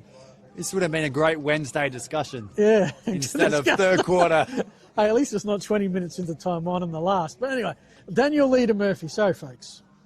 We are not paying due respect to the game as Siemens kicks down the wing. Christies again looking very settled. Coaches Brian Arata has made the changes. And Murphy onto Hooper. Lost it, got it back. Almost a Saints raffle there, won by Neild. Into 50 towards Coakley by the boundary. Maisie goes with a banana shot and stops it. So not the banana shot, the check side. The check side. Let's keep it South Australia. Yeah, he's got 4. Maisie's got 4, Short's got 4, is 10-12-72, plays 2-3-15 Morphett Vale. My car's in the background there. Don't show the license plate. Actually, I couldn't even tell you what the license plate is. That's why I write these things down, Phil. Okay. The Maisie's got 4, Short's got 4. Both in contention for our thongs, but I'm not sure it's really thong weather today. Footwear. Archie's footwear. Archie's, repeat out the Archie's footwear. Yeah, it's not great signs on the future competitive nature of this game, the way the first 5 minutes has gone, which has been pretty much all Christies Beach. And they're getting the goals now fairly easily. Yeah, that seems to be the biggest concern. And it's been a fair while since the Emus have bagged a major. Right now, having a go at the mud wrestling. And that will result in a stoppage. They haven't kicked a goal since before quarter time. Yeah, it was. I reckon Morris. it was about Josh Morris, maybe about the 11-minute mark of these. Was it the Josh Morris controversial free kick? Yeah, that was the deliberate behind. It's been that long. Wasn't a behind, it was a free kick and goal. So it's been a while. In fact, 9 unanswered goals to Christies at the moment. Inside 50 once again, another stoppage. A few people still on the back of the cars. I can see a couple there in the cars. Back in my radio days, we'd probably send them a cheer and say, if you're there, just flash your headlights and be amazed that some people would respond. Isn't that amazing? People really do listen to you, Phil. Yes, if they have to. If they have to. Neil's done a nice spinning move and kick to the pocket. Now, Maisie from the pocket, he's not out of reach here. No, His check side says everything. He's kicked enough, and he's not even doing the Stevie J. He's an old school. The drop punt from Maisie. He's going to walk in for potentially number 5, the former male medalist. Has the shot. It's off. It looks pretty good. Crowd scream, but it's just a point. Minus score for Michael Maisie there. Potentially his first minus score. No, he did kick a dribbling. He kicked two dribbling. I think he's missed a couple in that second quarter. Inside 50 count would be probably about 4-0 in favour of Christies Beach this quarter. As Connor Locke goes with the kicks, an outstretched hand from a teammate, couldn't bring it in. And umpire circling. That's usually when they say holding the ball. You know when the umpire delays it, that's when he's going to pay it. Do you do that when you do your holding the ball with the under 15 kids? Yeah, I wait to see if it's going to come out. Just to see if they've dragged it in. If they drag it in, you always wait a couple of seconds to see if they push it back. And do you explain to the poor kids that you've just penalised why you gave them a free against I always it? explain what I've done to the poor little kids, and they normally yell back with some words I can't repeat. Yes, umpire. Thank you, umpire. Oh, yeah, of course. I'll do better next time, umpire. Oh, it's definitely what's coming back. Definitely. So ball's just out of reach of our camera. It wouldn't be a suburban ground without that. There's always one spot. Come on, Josh. Hang yourself out of the window. Look, there he goes. Thanks, Josh. Ball's been thrown back up. Players surround the football. And that is a big tackle there. Got to be careful of his head not to slam it into the dirt. I can just see the Ock Health and Safety report right now. As Josh falls out of the window. Groom was tackled. Play back on. Brinsley took a couple of efforts before he picked it up. In the end, he couldn't. Borowicki has been tackled. Now the kick comes out to a better angle. Plays around the football right in front of us, Phil. Hartwig knocks it forward. Now he's an excitement machine. Wants to handball to himself. Look at him go, Phil. Yeah, he's knock it forward. It to himself. He's handballed himself. In the end, the boundary line may win. back Christies Beach go. So the fumble, the mistake from Morphett Vale. They yell, TK, TK, this is you. TK would be Tom. No, who would Thomas TK Kerwin. be? Thomas Kerwin, it would be. Number 30. He's in the running at least. Pushed out towards the outer side. Chasing goes Beer. Handballed back, looked a little like a throw, to be honest. And umpires said play on advantage, and I'm not quite sure why. Maybe it was a bump after the kick. So Lee on to Murphy. They're going numerically here, 4-3. So Murphy on to Neil. It is a long way. Well, it feels a long way, especially when you go down the wings. Eames with the pick-up. Panozzo's by himself. You can see the ball start to curve. That's the breeze, which is heading to the left of your screen, which Morphett have. They've gone 10 minutes with it, have not scored a brass razoo in this third quarter, and only are behind since quarter time. Cornwell's kick off hands in front of the emergency gate. It's a nice boat in the As background. long as we can... Hey! That is a real nice That is boat. a beautiful boat. Are you quite the fisherman? No, No, no, not a fish are fisherman. quite safe with me. Okay. Barnacle Bills is my kind of fishing. Barnacle Bills is where you go fishing. Not a broadcast sponsor. Ducks his head, does the Morphett Vale player. Umpire sees it. Instead, we're going to throw it up. I think the ball's crossed the boundary. And again, we go again for the 100th ball up of the match. Plays around the football. No one can get out. Look at that. Just, oh, he's going to be pinned here. You I can was see it about to coming. say, he's got to be hiding the ball because Josh He's- Grooms decided to take on the entirety of the Christies Beach defence. He shrugged off And one player. he made one attempt to get rid of it. And 25 metres, I believe, Phil. Yeah. So a bit of dissent worries. There was plenty of that in the So, 15s game today. You know, we're covering the big topics today. Yep. Collars on Guernseys. Collars on Guernseys. I'm big on the 4. Okay. I like the look. Not on all of them. Now, Just change today it up. I'm a big fan because it helps sort out the Saints from the Emus. And that little trim around the shoulders. Mundy. Kicked 2 goals in their last match against the Sharks. 45 out. A big roosting ball gets to the line. It's a mark. It's Zach Short going for number 5. And that is a 1 in a million attempt. No, I did say can't miss before. I guess you could miss. You could miss kick it and kick it straight into the man on the mark. I've seen plenty of players miss it from Yeah, here. I mean, you do the kids. But he Short, won't miss. right in front, doesn't miss. Of course he doesn't miss. He's kicked 5. Another goal. It's their 10th consecutive goal at Christies Beach. And they're turning this into a bit of a whitewash. Yeah. Yeah, this is kind of what I was expecting, a bit of a one-way procession. I had more hope. Call me optimistic, I had more hope. Yeah, you did. So what did... But yeah, hang on. You had more hope, but you tipped the bigger margin than I did.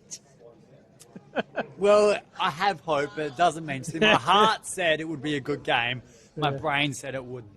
Yeah. I always follow the brain, even though sometimes maybe it's better to go to the heart. Are you a heart or a brain man? Depends on the contest. If it's my team, heart.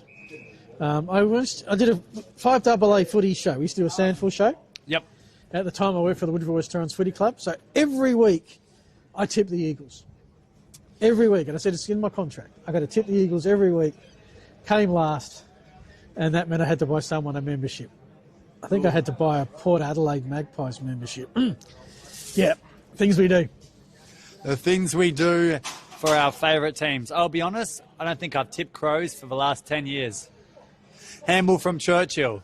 Didn't go to himself this time. They finally using handballs to hit a target. Play's going to move on Morphett Vale's way. And in the end, it's going to come all the way out towards Earlham. And the umpire's called it all the way back here. They've called it back a few times today. We get a nice shot of that boat again, Phil, as your fishing adventures. What could have been? There's an ad. We need a bigger boat.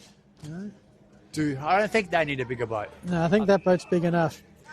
Lucas Sutton, defensive 50. Let's get some football coming our way. Come on, Emies. Let's get I know I shouldn't barrack, but come on, get a goal. Cornwell, downfield. Panozzo. Again, gives time for Christie's defence to settle, but at least it's hands off Emu's ball at the moment. Penosa will play on, Ooh. draw the defender, has the help in Daniel Bode. Bode unloads with a long kick towards 50. Imi's doing all right at ground level. Morris fought for the ball. Erland falls on it. Was he deemed to drag it in? No. So a stoppage inside Morphett Vale's 50. Something we haven't seen a lot of today. Morris, of course, kicked the last goal for the Emus, kicked 4 against Hallett Cove when Filming Footy first saw him earlier in the season, and he's jumped on this one. An umpire has been very lucky and said, no, we'll ball it up. So 25 metres out here, Phil. Probably their best chance of a quarter, Morphett Vale, to really put one on the scoreboard. Darude, handball all the way back, and away they go. Christies speed straight off half-back. It's almost like I jinxed the Emus. Mark's taken, umpire said play on. I think he held that. Brinsley to Sutton. They're going up in numbers order, and Mark is taken. Good grab. Very good grab. That was Hartwig. Yep. Braden Hartwig's played for Morphett Vale his entire life. In fact, our records don't even go back far enough to see when he began. Small kick there. Nice tackle came from Groom. Plays around the football. One is Mundy. He really put his head down there. The volleyball tap works out to Beer. Handball wider. And straight away there is so much space. So much space, Phil. And the kick can't quite find the mark from Short. He's had a day out That's so far. One of the rare ones that didn't go his way. And Gaskin's going to push her all the way back, but she'll be coming back. Mundy at the edge of the cricket pitch where the Stingrays play here in summer, the Southern District Cricket Club. On to Lee. Lee's got Darude. Got a runner with him. Draws the defender. The pass, Darude, quick hands needed it. On to Murphy. I mean, there is a line between that kind of stuff and lairising. And they were just starting to lairise a little bit, but worked their way out of it, and they've got in the hands of Maisie, who will take a shot. Of course he will take a shot. Potentially the best kick on the ground. He's been in awesome form. That check side was impressive. It's a big pump up, Phil. That's a Watch him bury big. it. Watch him bury it. Maisie from the pocket. Umpire just gently walks back. Here's the big moment. Call it a goal. Yes, he's called it a goal. And Oliver is proven right. 12-13, 85, plays 2-3-15. It's been a long time since the Emu scored. I think that Emu has gone to bed. Yeah, I think this Emu's going to lose the war. 17 minutes gone. And I mentioned before that 85 points is around about the net point differential, which, I mean, it's a bit hard to work out in percentages. Look, if I need it, I promise you, final round, I'll bring a calculator in my spreadsheet that I can pump in a score, give you a percentage if it is needed. Obviously not today. But with Happy Valley leading Cove by 11 points, 7-8 to 5-9. Cove keeping it close. And without going too much on a tangent, Ollie, Cove would actually need that. Their performances as a team in the 5, lost to Flagstaff by 22, okay, but got beat by 97 at home against Ranella, and then Port Noarlunga by 63. You would think that they need to show something against the higher ranking sides. Not necessarily a win, but just to say we're not going to get smashed. Yeah, that seems to be the problem for them, unfortunately. It's a top 5. It is a top Cove 5. or Christies. You think one of them is, well, I can't see anyone else will occupy that 5th spot. Gives them a chance, just about the win-loss ratio. Christies Beach were 9 wins, 9 losses last year, ending up winning a final and then losing to Flagstaff Hill, so 10-10 Beat for their Ranella. season. Exactly, beat By a Ranella. point. That was a big day. And I sort of thought they might get over top 2. Ranella lost form at the bad end of the year. Yeah, and they've made up for that so far. They had the one loss to Flaggies, but certainly were undermanned, especially up forward in that game. Christies are lining up. They're running in a wave. They hand pass long across the field of play. Siemens has it. Draws a couple of Emus, then launches long to the 50-metre arc. Trying hard was Locke. They do get a kick, Morphett Vale, but holding on. Larratt was in best position, held on. He'll get the free. Got a lot of options. 2 on the outside, 1 on the inside. That's the way he goes. A lot of open players now. This is Coakley from 50, putting it in the path of Paparella. Paparella with the kick around the body. That time missed the target. Oh! Went on. Is that a hand pass straight to the Christies player? Regardless, Coakley has kicked it. Oh, it stayed in. It stayed in. I thought it was out in the full. I had that out of bounds on the full for all money. That wind is obviously getting a lot stronger. Sable, Darude, back towards the pocket. Can they keep it in? Jonty Murphy does so, maybe to his detriment. Certainly to his detriment because the kicks come out. Earlham now around the football and it's been knocked over the line. No, the umpire hasn't signalled anything. Ball's come back right into our blind spot. Robertson was there to lay a tackle. Schneider-Taylor, look at that, barreling through. That was a bit of a throw. Umpire lets it go. Not so sure about that. Schneider-Taylor does the bump. The heavy work, as you'd call it. Ball's been handled out. Coakley's underneath. And we do have a story, Phil, about Nick Paparella. Galveston. He's been in Galveston. Where is Galveston? Galveston. Where is Galveston? Texas. Texas. What's he in Texas for? Playing baseball at college. So he's been there since 2020. Yeah, he's played... I actually looked up some stats on Nick Paparella in college. Oh, wow. Why don't you shift he's your a focus? righty. Yeah, he's just 20. He's Born only 20. 2006. 2026, played 38 games, averaged 264. That probably won't mean much, but yeah, 12. He's hit 12 home runs at college level, and I think he's got a bit more to go. He might be here on a break. I'm not sure. Maisie all on his own, got it from Coakley. He's just going to play on so many options. Going to have another shot at goal. This is Mackenzie Neal, who's on a 3-game streak featuring in the best players. And for those people who don't understand baseball, Phil, do you want to take us through what those stats mean? That means 12 times he hit one over the fence. Did you see that big home run the other day that went into the water? Yes. It was amazing there. Yes. And that kick is pretty good too. It's another goal, this time to Mackenzie Neal.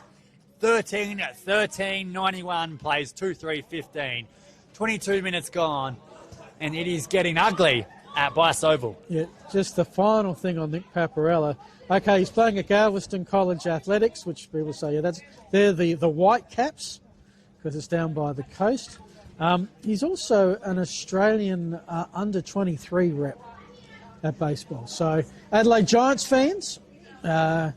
They've won a couple of premierships. They've won too. 3 Claxton Shields in 4 years after going 43 years without South Australia winning it.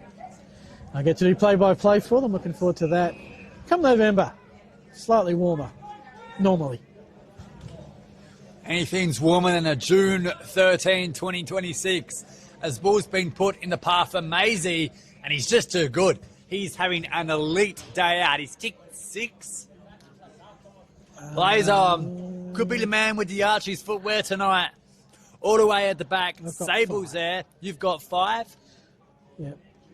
Well, I mean, give it 5 minutes and it might be 6.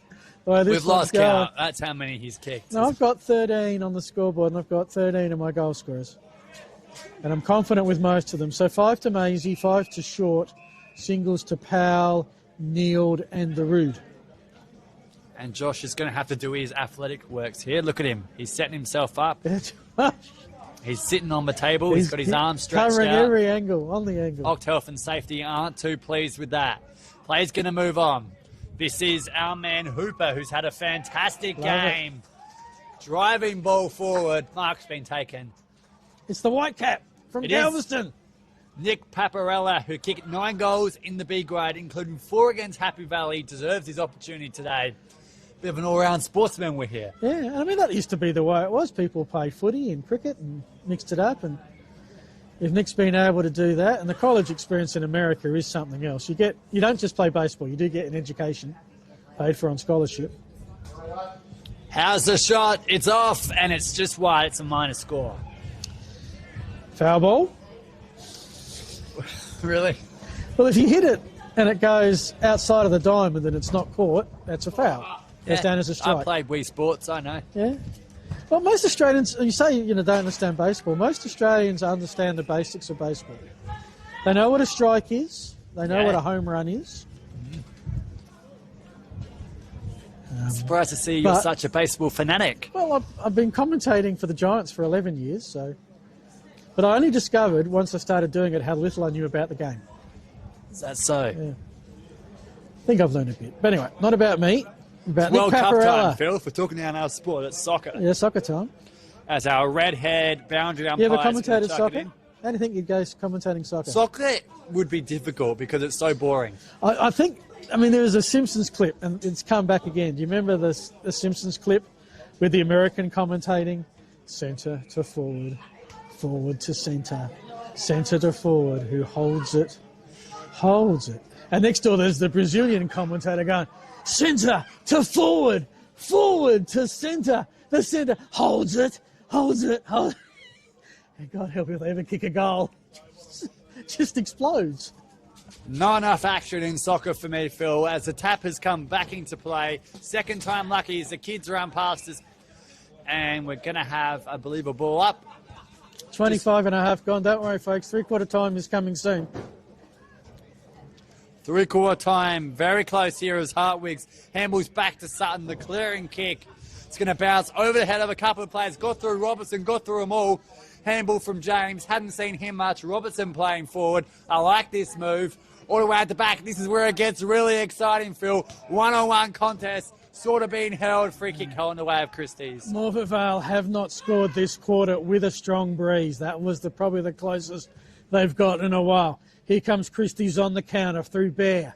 Looks up Murphy. Murphy, where's my runner? No, you looked like a runner. It turned out to be similar, but wrong colours. Now that's a little bit of work in the mud. Nicely picked up, end over end kick. Sets a task for Kelly, had to stretch. Got it. That's an interesting vertical kind of kick. Not sure if you see that in the textbook.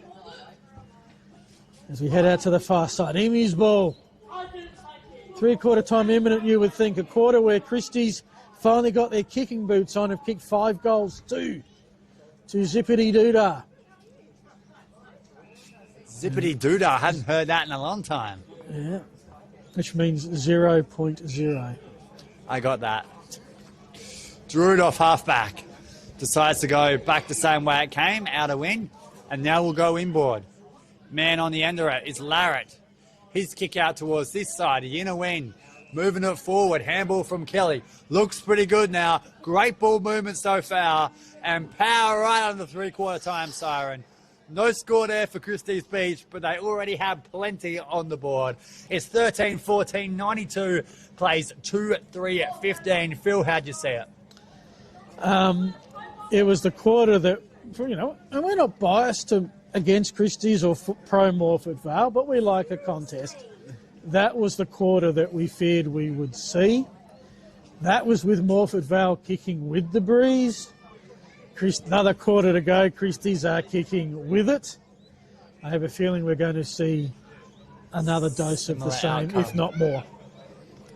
May just get ugly here, but it kind of makes it a little more exciting. You're here on Filming Footy. Phil Hurden, Ollie Riddle. Josh, go on the extra yard to give us the shots we need to get. We'll be back after the break. Hope you're enjoying the Southern Football League. Thanks to Filming Footy.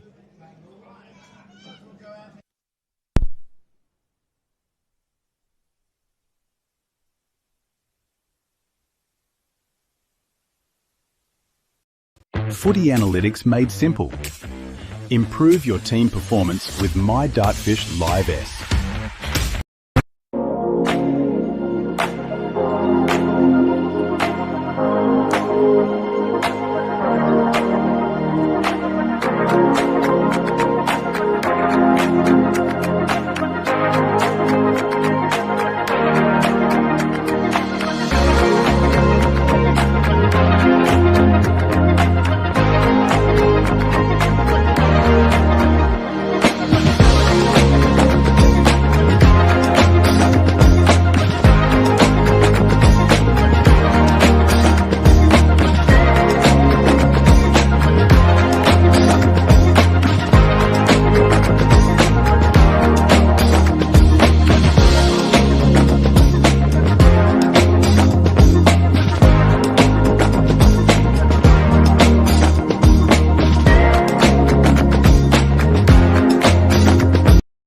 Footy analytics made simple.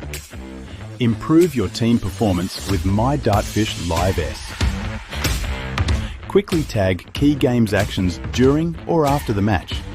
Replay moments from the match, frame by frame or in ultra slow motion. Access richer content, dive into detailed statistics and filter what matters most with ease. Create playlists to show problems or areas for improvement and share them to your team. My Dartfish Live S supports Aussie rules football coaches to optimise team performance.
Welcome back, John Bice Memorial Oval. Past Players Day. The Beach Boys are here. I think they're enjoying the warmth of the club rooms, although, I don't know, there might be a movement out in the final quarter. They're starting to make their way out towards the ground to see a really big Christies Beach win. I had an idea earlier, Ollie, and I parked it. What was your idea? See how many Beach Boy references you'd pick up. I would pick up. Yeah. Probably not as many as what the average person would. I know Brian Wilson. I know a couple of their big songs. Well, that's what I was going to do. I'm not even going to ask you if you have a favourite Beach Boys song. But because all week people are saying, oh, the Beach Boys are going to be there this week. The Beach Boys, I thought, oh, crikey, this is bigger than Ben Hur. As is the margin, final quarter underway. You're with Ollie Riddle. Snyder Taylor's just kept barreling through there anyway, going the wrong direction. And we're going to have a ball up here on the edge of the square as the people behind us really get rowdy, Phil. They're expecting a big win here. Lots of celebrations to Christies Beach. Kick 4K from Briley. Hasn't called his name much today. This is Harrison Butcher. The biggest margin in a Christies Beach game all season's been 46 points. Which by Southern Football League standards is like, within that window is quite narrow. Yeah, for local football that is a narrower margin than expected. As Mark's taken the centre of the ground and in the end they've just given it straight back to Snyder Taylor, who's had a good day for Morphett Vale. No doubt about that. Lost to Cove by 9, we were there, they were right in that contest. Lost to Ranella by 19, Port Noarlunga by 16. I'm looking forward to Hallett Cove and Christies Beach again. That's going to be a deciding game. That's a match of consequence, and we'll have it for you on Filming Footy in a couple of weeks. As the fly from Robinson couldn't pull it down. Christies now have it with Hooper. Beautiful vision, swings across to Mundy. Mundy runs off of lock. towards a pack of players. Where's the Crummers at ground level? It's Maisie. Out to Cockley. He draws the player in the path of Darude. An open shot to deliver. Christies Beach's 14th goal. They're 14-14-98. The ton is beckoning. Morphett Vale stranded on their halftime score of 2-3-15. That margin is 73, and I think we're almost at the point where it goes from my prediction to yours. I think we're a goal 70. away. I think 70, and you said 78. I did say 78. And I thought 78 could have potentially been a little lean. So, not a bad call by me. Yeah, Wow. good goal from Darude. Another one for Christies Beach. And they've kicked 13 goals in a row now. Yeah. And that would be the disappointing thing. That just the... you start with defence, and I was looking at Morphett Vale this year to last year, and they've scored about a goal less, about 5 points less per game. But they've conceded 15 points less. So they've worked on the defence. Not as many massive beltings as they copped last year. But the next step, once you stem the flow of goals, is working out how to kick some. Murphy in front of us. Kick's been taken. That was a marking fact, and it's from Daniel Lee. And now the co-captain, Nathan Sable, back into the team today. First time since round 3 from injury. Popped it over top from Monday. And away they go. Along the outer wing, Christies Beach. Plenty of time to knock it inside 50. Got over the head of Maisie. Got over the head of most players. And nice pick up from Morphett Vale, but in the end, they're going to jump on him. It's Michael Maisie. So at this stage, we're looking at different things to keep us amused and entertained through the rest of this game. Who will Ollie pick for Archie's and Dartfish Beanie? We'll find that in due course. The other one is Christies are aiming for a season-high score. That's going to help. The shot from Nathan Sable. That's his first for the season, just his third game, the South Adelaide under-16 rep. So Christies Beach highest score this year. Hit me. 17-18-120. And they beat Ironbank. Ironbank scored 11-16-82. So this is going to be Christies Beach's biggest win by a long way. Can they get to 120? Based on the way they've gone the start of this quarter, you would say they're well on track for a 8-goal quarter. Ball's back in the middle, ready to be thrown up. In fact, it is. Just to mention, Phil, Harry Court, number 10 for Christies Beach, did just wander off the ground and was limping into the sheds. One of 2 injured players today. Just the way Hooper did that. Got the ball, dared the Morphett Vale player to come and tackle him. The Emu player just said, I'm going to corral you. And he still got a good pass off. Coakley inside 50 to the top of the square, and you can see it coming a million miles away. And this man, for his 4th A-grade game for the year, he should never play Bs again. Zach Short has been dominant, to put it lightly. Yep. This for a 6-fer?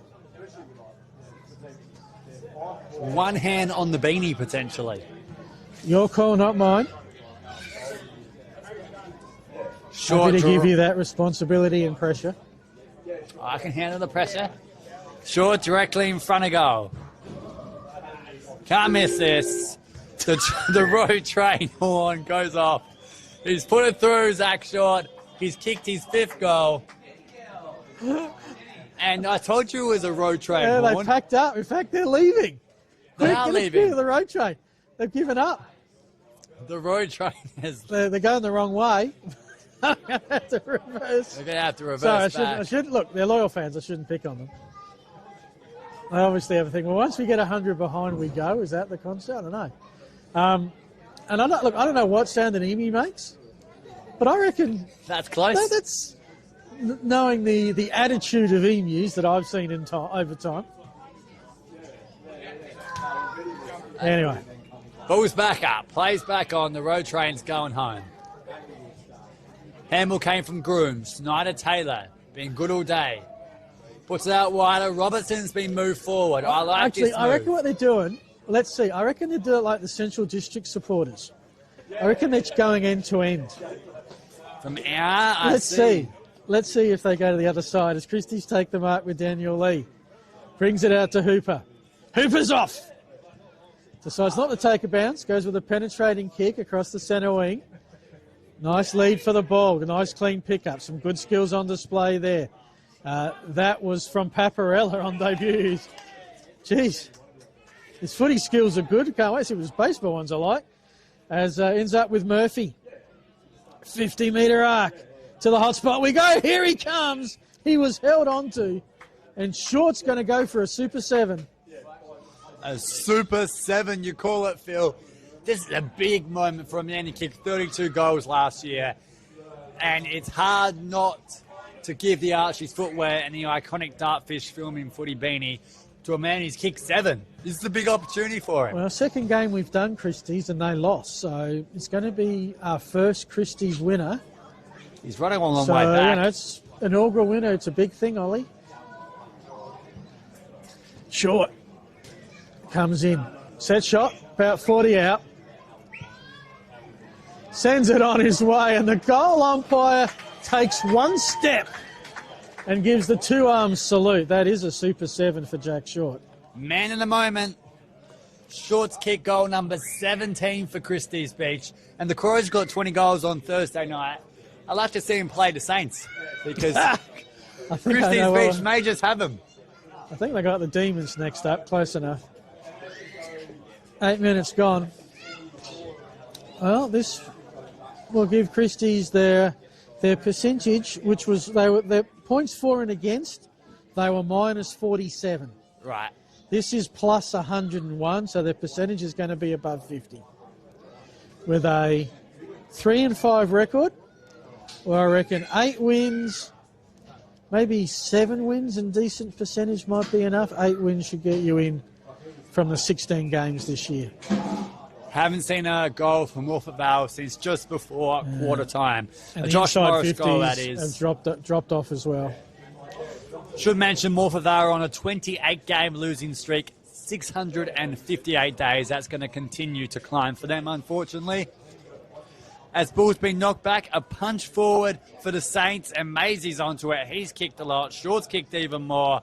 And Coakley, who's been around a lot of football today, and was it back to Daniel Lee. Lee, look at that. Sort of a half don't argue, more of a slap than a fist. And that's a little high. Another set shot coming for Christies Beach, about our 80th today. And unfortunately, our road train has gone home. I saw them duck out the back. Behind us, it's a big lap driving around this oval. It is a big one-way lap. As Coakley's going to line up towards the boundary. How's the kick? It's not going to make the journey. In fact, it hits the behind post. That'll be a throw-in. In fact, it will be a kick. Should be a kick because it's been put out. Well, I think it was off hands. Maybe off hands. Now, who was our player who was injured in the first half, Phil? That was Andruskowitz. Jethro. Should mention him. Sad, sorry. Probably the only downside of Christies Beach today. Yep. So, the way Christies Beach schedule works, their final 2 games are against Aldinga and Morphett Vale. And they get an opening round bye, so they'll have the bye next week. And they get Cove, Ranella, Port Noarlunga. But they've got to beat Cove in a fortnight if they want to play finals. I think that's fair to say. And given what we've seen today, you've seen Cove against Morphett Vale. You've now seen Christies against Morphett Vale. Christies has done a better job.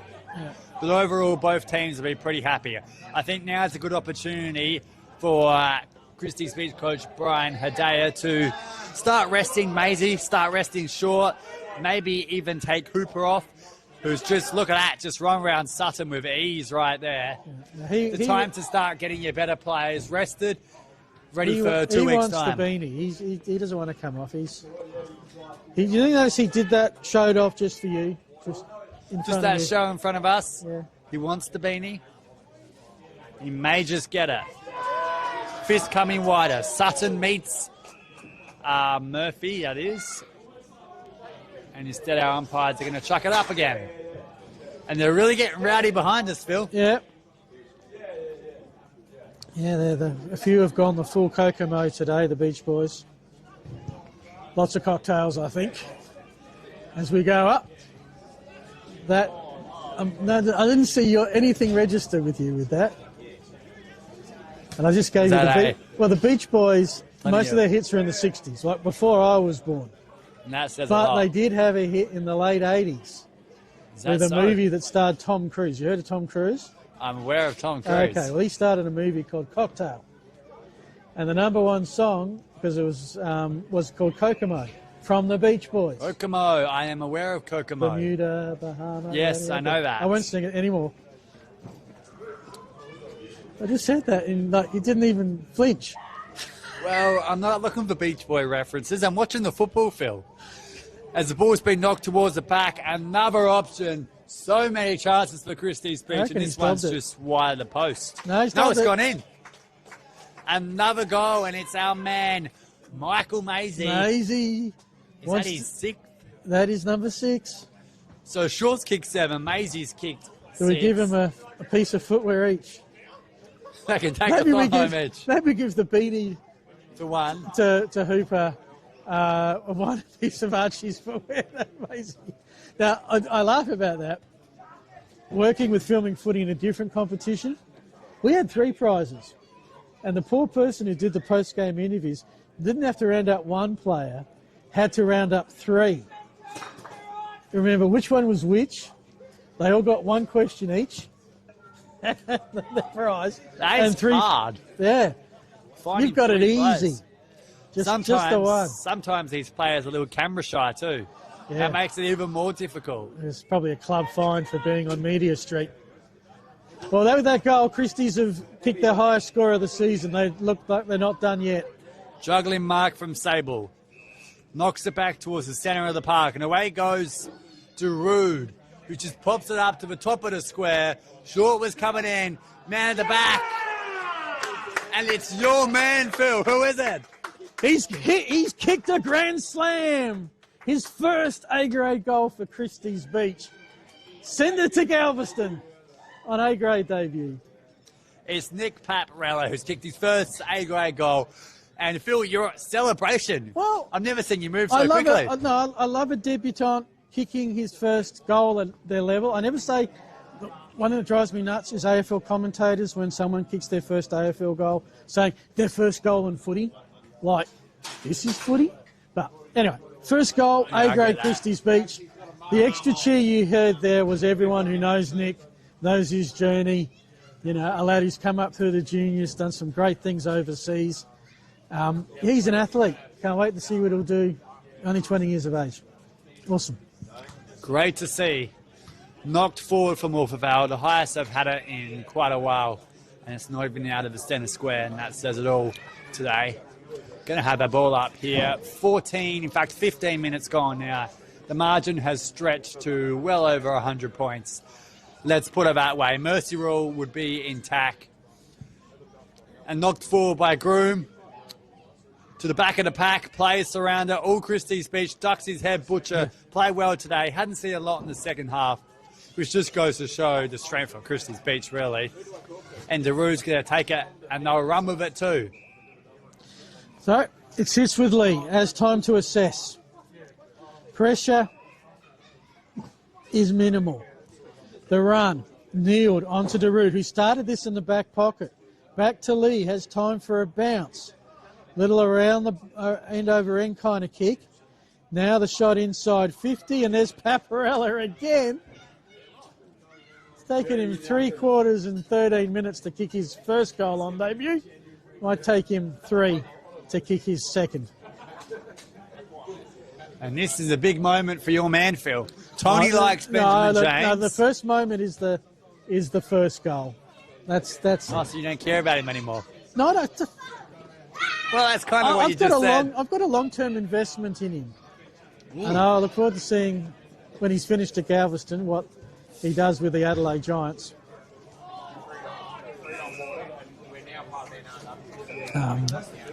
He's part of that development group.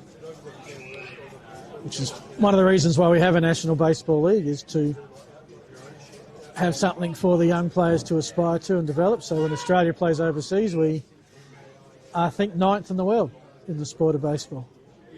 9th in the world, there you go. I think we're 26th in soccer as well. As the World Cup is on, it's a minor score there. And we're number 1 for football, I hear. Number 1 for Aussie rules. Yeah. Yeah. And I hate to break it to other countries like Canada and New Zealand, but I don't see them beating us anytime soon. Not. Mark That's taken from the interesting. room. In the AFLW, they're going to have an Australia versus Ireland origin game, playing Aussie rules, not the Gaelic half thingy. Aussie rules. That's going to be interesting. That will be very interesting to see. Ball's been kicked back in from Beer. All the way at the back. Players went up. Maisie stayed down. So did Neil. He's kicked number 2.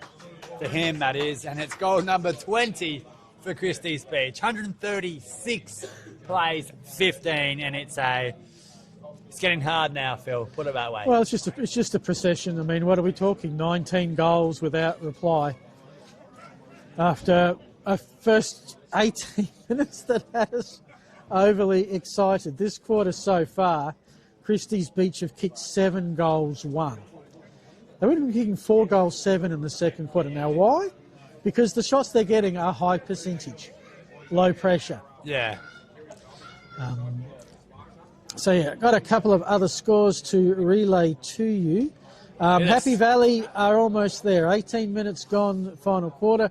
They lead a pesky Cove by 27 points, 11-14-80, 7-11-53.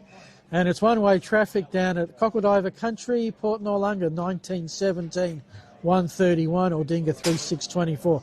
That margin 107 points. Christies again with the clearance, this time with Bear. And again, open players, options. Hooper has time to hit 50. Head for the hot spots. Find a target. Which for me today, that would just be very difficult with all that red, black and the memes with the white shorts. Spots up Neil, who's kicked a couple now. Kicking for his 3rd goal. Just kicked the last one only moments ago. Barely had time to put the score in before he's lining up for his another shot. To stretch the margin out to 126. Neil's shot on goal is a good one. He's popped it through. 3rd for him and goal number 21 for Christies Beach. Sportal scoreboard. Christies Beach 21-15. That is 141. Morphett Vale 2-3-15. 126-point demolition to Christies. It's getting to the point where you just blow the siren. Put him out the misery. Yeah. It's like an old dog. Problem for Christies, any momentum they get from this, they've got to put on the back burner because next week they have the bye. Then they host Cove. We'll be back for that one. Before it gets tough, Ranella and Port Noarlunga both on the road. And of course, that's an interesting matchup, Hallett Cove, because their ground is particularly one of the smaller ones. Yeah. And Bice Oval is by far the biggest. Yep. So it's going to be interesting to how they play on this bigger John Bice Memorial Oval. Brinsley has the football and the umpire's blown a whistle. So it's coming back to Christies Beach as it has the entire afternoon. For Morphett Vale, next week they host Ironbank Cherry Gardens, a game that they think of any that they got a chance of getting a win, that would be one. Yep. They travel to Port Noarlunga and then they host Aldinga. So the next 3 weeks present their 2 best chances of registering a win this season. I thought today was probably their best chance so far this season, which hasn't quite worked out. Well and truly hasn't quite worked out because Christies Beach struggled against Aldinga, gave him a bit of a chance, and the mark is taken. And Phil, it is that man lining up for goal number 8. Well, here's my question, Ollie. Is 8 enough? Part of me wishes he didn't kick 8. Is 8 enough? Because that's the only thing that isn't conclusive about this game at the moment. Now, he's got to kick it yet. 5 minutes out, directly in front. Probably his 4th goal from that very spot. It's his 8th overall. Shorts popped it through. And the margin extends again. 21 goals in a row for Christies Beach. Well, now the question, and it's been a 9-goal quarter, all to Christies Beach. So there's time left. They kick one more, that's 10 for the quarter. 10 for the quarter is a huge amount. Kick 9 goals, 1. So it was Christies Beach by 15, by 45 at the main break, 77 at the last break. Earlier today, Morphett Vale pitched we had a game in the under-13s without a behind. Morphett Vale 10 straight 60. Christies Beach did not score. 60-point win to the Emus. Much closer game in the under-15s. Ask Ollie, he'll tell you all about it. The Emus 4-5-29, Christies Beach 4-2-26. Amazing comeback it was. Emus hit the front, about a minute to go.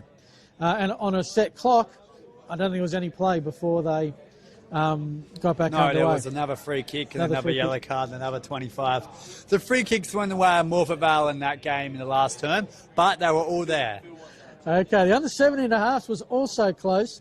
Emus kicking the last couple to break away to have a 12-point win. So the Emus, great start, won all the juniors. Your man, Phil, is right in front of us. He's literally 2 meters away. Mr. Paparella. He is right there. Can you believe this? Quick. Interview. You can get a photo of him. He's right there. A future Adelaide Giant. No, Mark's been taken. He's obviously media shy. Phil is starstruck. Sutton has the ball in front of the Christies Lake, which has gotten smaller and smaller. It's drying up, thankfully. It's drying up. Goals certainly haven't dried up today. Schneider Taylor off a half-back. He weighs them to go towards the wing. He really doesn't want to play on, does he? No, he'd rather just hold the ball for the rest of the match. Oh, he's trying to get it to Hartwig. Now, if he takes 3 bounces and goals, could that be enough? It could be enough. Took one. Kick. Nicely weighted. Maisie's around there. Handball's back. No, it's not him. It's not Hooper. In fact, it's Churchill who rolls through his burst of the game. Margin's over 140 points. And that's 10 goals for the quarter. In fact, it's 138 points it is. 24 minutes gone. Siren is about to sound, you would imagine. 10 goals for the quarter, as you said, Phil. Well, lots happening. How long do you think it takes between goal and bounce? Between goal and bounce? Then time off. 45 seconds? Yeah, I'd say 30 to 45. Okay, so let's make it 40. Sort of halfway. 10 goals, 40 seconds, 400 seconds, so that's 7 minutes of time on, plus stoppages. I reckon we've got another 4 or 5 minutes left. Kick out the middle. This was kneeled. Couldn't quite find a target. Plays around the football. One is Murphy, but slipped. Couldn't quite pick it up in time. Handed it straight to Giroud, and that kick is fantastic. To the man who just kicked one, it's Churchill. They're coming in batches. They are coming in batches. 22 goals we'll rotate in a row. you up forward. You kick a couple of goals, then we'll move someone else up there. That's sort of been how it's gone. As Jack Cornwell's on the screen there with, well, I can replay that, and it wasn't pretty at all.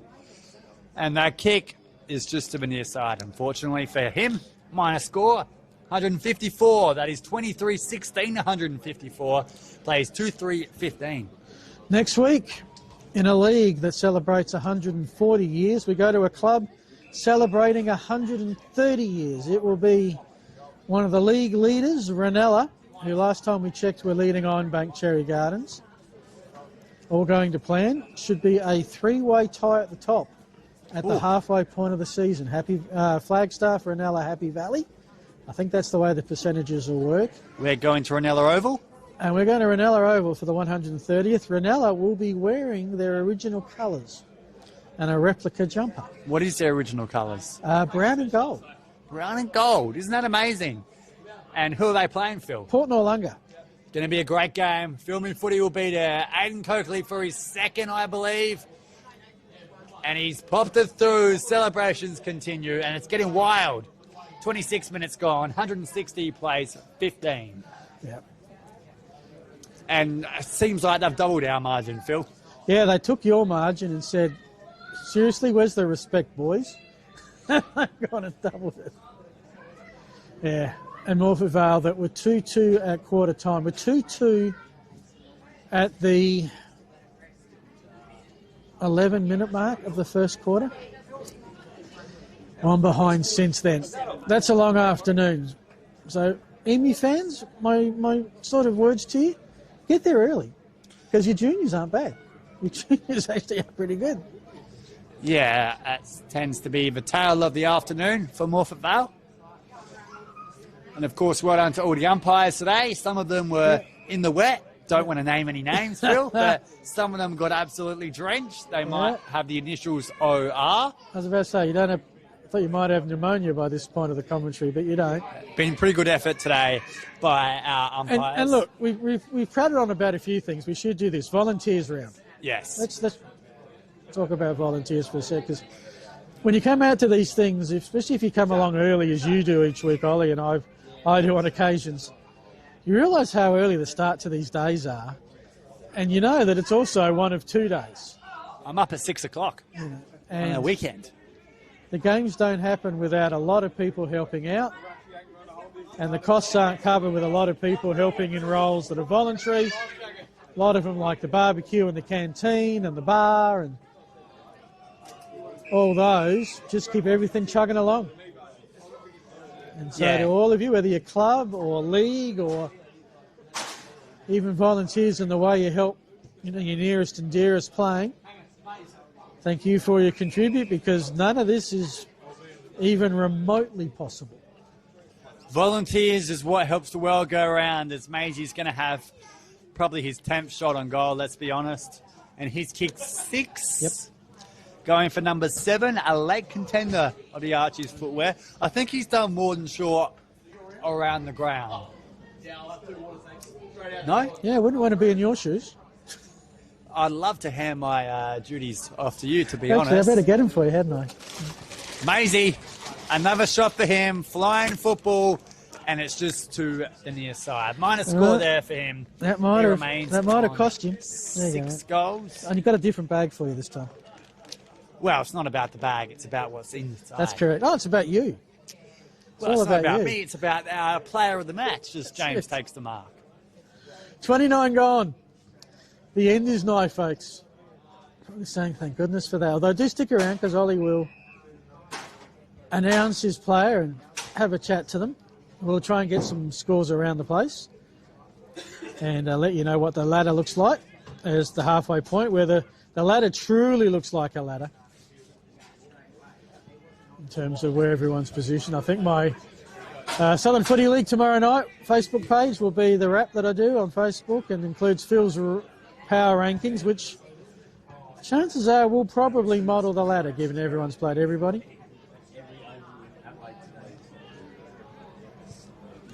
Pushed out towards the inner wing. Mark's taken. Haven't seen a lot of that. In fact, it may have been touched off. It was the boot. touched, and therefore it's a stoppage. So poor Josh Morris, who hadn't seen it since his goal in the first quarter, couldn't quite make amends there. 30 gone.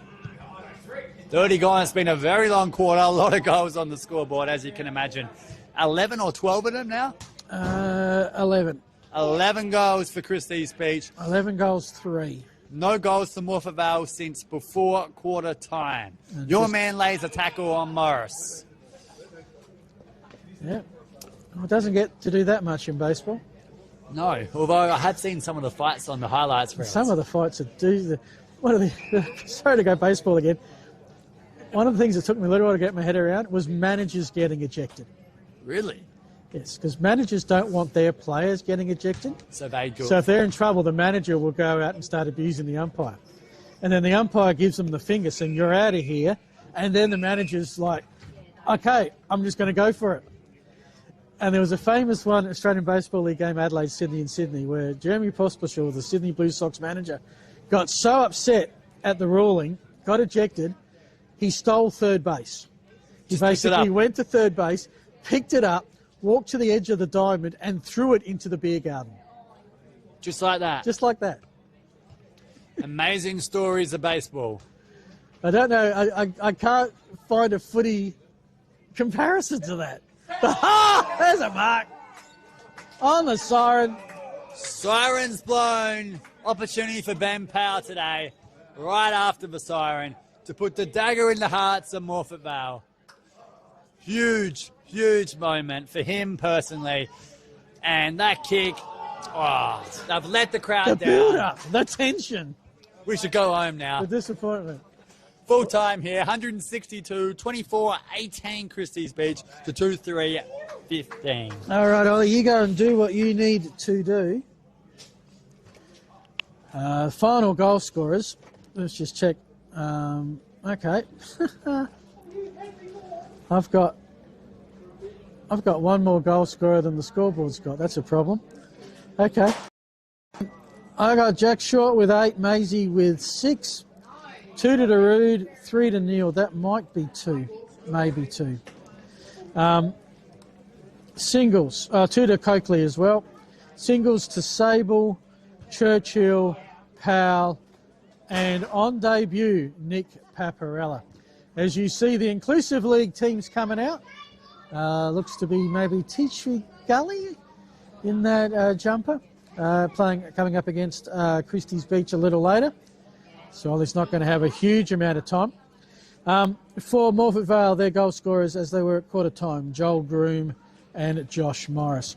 The Southern Footy League want to thank their sponsors, which include the Flurio Milk Company, Air Diffusion Australia, So Cloudy Web Design, SA Landscaping Supplies, Master Plumbing Association of SA, Paladin Sports, Sharon, Sports Centre, All Frames and Mirrors, Belgravia Apparel, the PW Collection, Dartfish, Youth and Sport Foundation.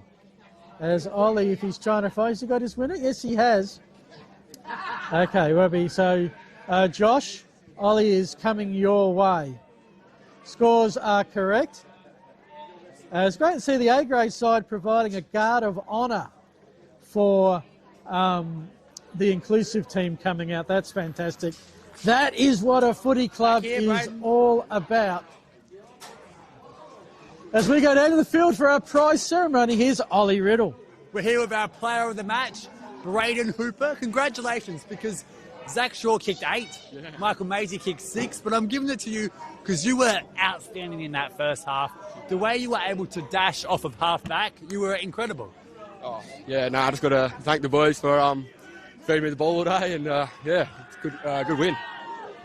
You've got Hallett Cove in a couple of weeks, a team you lost to earlier in the season. This is a big spot because potentially that could be the 5th final spot locked away. We got them here. We've been playing really well here. I think we've versed the good teams and we've come really close, but I think we can get them next time. Awesome. Well done, mate. You've been terrific today. That's and right, good luck for the rest of your season. Oh, also, how'd the association go last week? Good. Yeah, good? Yeah, you enjoyed a run around there? Yeah, a bit of hot footy. It was good. A lot of players tend to prefer the week off, but is that something that you really jump at, those opportunities? Yeah, I enjoy doing it. Met a few new boys and it's a good bit of fun. All right, thanks so much. Braden Hooper, our player of the match. Here's your thorns and your iconic footy. Thank you. Cheers. And get a photo in a minute too. Thank you, Ollie. I just realised we were holding up a ceremony. There's some sort of a presentation and a shield here between the two sides.